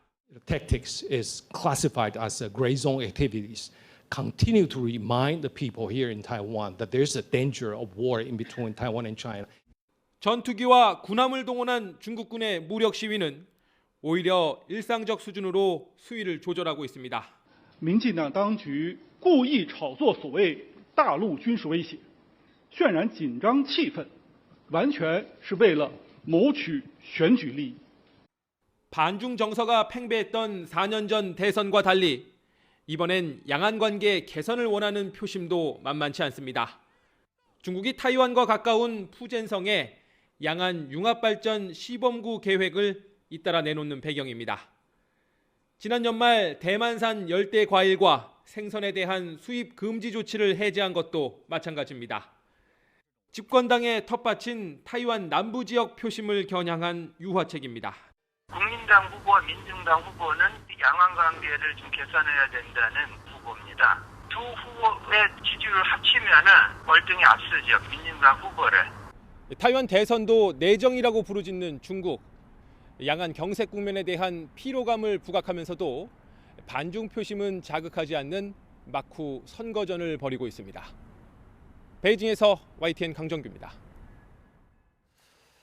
이스라엘군과 레바논 남부의 헤즈볼라 간 충돌이 전면전 위기로 치달으면서 레바논 남부 국경 주민들도 피난길에 나섰습니다. 미국은 민간인 추가 희생을 피하고 전후 가자 재건에 온건 팔레스타인인들과 손잡으라고 이스라엘을 압박했습니다. 류재용 기자의 보도입니다. 이스라엘이 가자 지구를 넘어 레바논 지역까지 범위를 넓혀 하마스와 헤즈볼라 지도자들을 제거하고 있습니다. 2일에는 하마스 3인자를, 8일에는 헤즈볼라 고위 지휘관을 제거한 데 이어 이번에는 헤즈볼라 공군부대 지휘관을 폭격했다며 영상을 공개했습니다. חיסלנו אותו באמצעות כלי טיס של חיל האוויר. עלי הוביל עשרות פעולות באמצעות כלי טיס בלתי מאוישים כנגד ישראל. 이에 헤즈볼라도 보복을 다짐하면서 로켓포 등으로 반격에 나서고 있어 레바논 국경에서 전면전 위기가 높아지고 있습니다. 위기를 직감한 이 지역 주민들은 이미 수만 명이 피난길에 나섰습니다. 이런 가운데 확전을 막기 위해 네 번째로 이스라엘을 방문한 토니 블링컨 미 국무장관은 민간인의 추가 희생을 막아야 한다고 거듭 압박했습니다. But the daily toll on civilians in Gaza, particularly on children, is far too high. 블링컨 장관은 또 전후 가자지구 재건에는 팔레스타인 독립국가 건설을 전제로 이스라엘이 팔레스타인 온건파 주변국들과 손잡아야 한다고 강조했습니다. 현지 언론은 이스라엘 총리실이 블링컨 장관과 네타냐후 총리 간 면담 회의록을 공개하지 않았는데 양측 간 불협화음이 있었을 수 있다고 해석했습니다. 가자지구에서는 이스라엘군의 작전지역 확대로 전체 면적의 60%가 민간인이 살 수 없는 지역이 된 것으로 전해지고 있습니다. YTN 유재용입니다. 새해 첫날 일본 이시카와현 노토반도에 발생한 강진으로 인한 사망자가 206명으로 늘어났습니다. 이런 가운데 이시카와현에서는 지진 이후 피난 생활 도중 건강 악화 등으로 사망한 사람도 7명으로 증가했습니다. 부상자는 565명, 연락이 닿지 않는 주민 수는 52명으로 파악되고 있습니다. 이와 함께 이시카와현에서는 16,000가구가 전기가 끊겼고 도로가 끊겨 고립된 주민도 3,300명으로 집계됐습니다. 지난해 미국에서 기후재난으로 최소 930억 달러, 약 122조 원 규모 피해가 발생했다고 미 국립해양대기청이 밝혔습니다. 미 국립해양대기청은 지난해 피해 규모 10억 달러 이상 대규모 기후재난이 28건 발생했다며 이처럼 말했습니다. 지난해 12월 동부해안 홍수와 폭풍 피해는 합산하지 않아 실제 피해액은 더 많을 것으로 추산됩니다. 지난해 10억 달러 이상 피해를 낸 대규모 기후재난은 2020년에 22건을 넘어서며 역대 최다 기록을 세웠습니다. 100년 만에 최악의 산불로 기록된 하와이 마우이섬 산불과 캘리포니아주 홍수, 미 중부에서 발생한 2건의 토네이도와 대형 허리케인 등이 포함됐습니다. 네, 우리나라를 이긴 팀은 우승한다 또는 개최국을 이기는 팀이 우승한다. 자, 최근 아시안컵에서 이어지고 있는 징크스입니다. 과연 이번 대회에서 우리나라 클리스만호가 기분 나쁜 징크스를 깨고 64년 만에 우승컵을 들어올릴 수 있을 것인지 주목되고 있습니다. 김동민 기자입니다. 이란과 호주는 역대 아시안컵에서 한 번도 만난 적이 없습니다. 이변 없이 조 1위를 한다면 두 팀은 이번 대회에서도 결승까지 올라와야 대결할 수 있습니다. 우리나라와 관계가 많은 특이한 징크스는 2개가 있습니다. 대회가 홀수의 개최로 바뀐 2007년 이후 토너먼트에서 우리나라를 탈락시킨 나라는 모두 우승했습니다. 2007년 이라크는 4강에서 우리를 승부차기로 이기고 우승했고 2011년 일본도 4강에서 우리를 승부차기로 꺾고 우승했습니다. 2015년 호주는 결승에서 연장전 결승골로 우리를 이겼고 2019년 카타르는 8강에서 우리를 제압하고 우승했습니다. 토너먼트에서 이란을 탈락시킨 팀은 바로 다음 라운드에서 탈락했습니다. 일명 이란의 저주. 2000년 이후 이런 경우가 6번 있었는데 그 6번 가운데 3번의 희생양이 우리나라였습니다. 강호 이란을 힘들게 이겼지만 모든 힘을 다 써버린 듯 다음 라운드에서 짐을 쌌다는 이야기입니다. 2004년부터 개최국을 이긴 팀이 그 대회를 우승한다는 징크스도 이어질 것인지 주목됩니다. 이번 대회 개최국은 카타르. 우리가 8강에서 이란을 꺾고 4강에서 카타르까지 꺾고 우승한다면 기분 나쁜 징크스는 깨고 64년 만에 기분 좋게 우승컵을 들어올리게 됩니다. YTN 김동민입니다. 오늘 미세먼지가 하늘을 뒤덮었습니다. 이에 따라 뿌옇게 하늘이 흐려 있었는데요. 내일도 서쪽 지방은 종일 초미세먼지 농도가 나쁨 수준을 유지하겠고 영서와 경북도 오전 한때 공기가 탁해지겠습니다. 외출하시는 분들은 꼭 미세먼지용 마스크를 챙겨주시기 바랍니다. 하늘도 점차 흐려지겠고 오전까지 내륙을 중심으로 안개가 매우 짙게 끼면서 곳곳에 도로 살얼음이 나타나겠습니다. 또 밤사이 녹았던 눈이 다시 얼면서 빙판길이 만들어지는 곳도 있겠습니다. 미끄럼 사고에도 각별히 유의해 주시기 바랍니다. 강원도에는 밤에 1cm 미만의 눈이 내리는 곳도 있겠습니다. 내일 아침 기온은 서울이 영하 4도, 대전 영하 5도, 광주 영하 3도, 부산 2도로 예년과 비슷하거나 조금 높아 큰 춥이 없겠습니다. 낮 기온은 서울이 5도, 대전 6도, 광주 7도, 부산 10도로 예년보다 2, 3도가량 높아 역시 비교적 온화하겠습니다. 남은 한 주도 예년보다 추위가 덜하겠고 일요일에는 중서부를 중심으로 비나 눈이 내릴 전망입니다. 날씨 정보였습니다. 수요일 뉴스나이트 마치겠습니다. 함께해 주신 여러분 고맙습니다.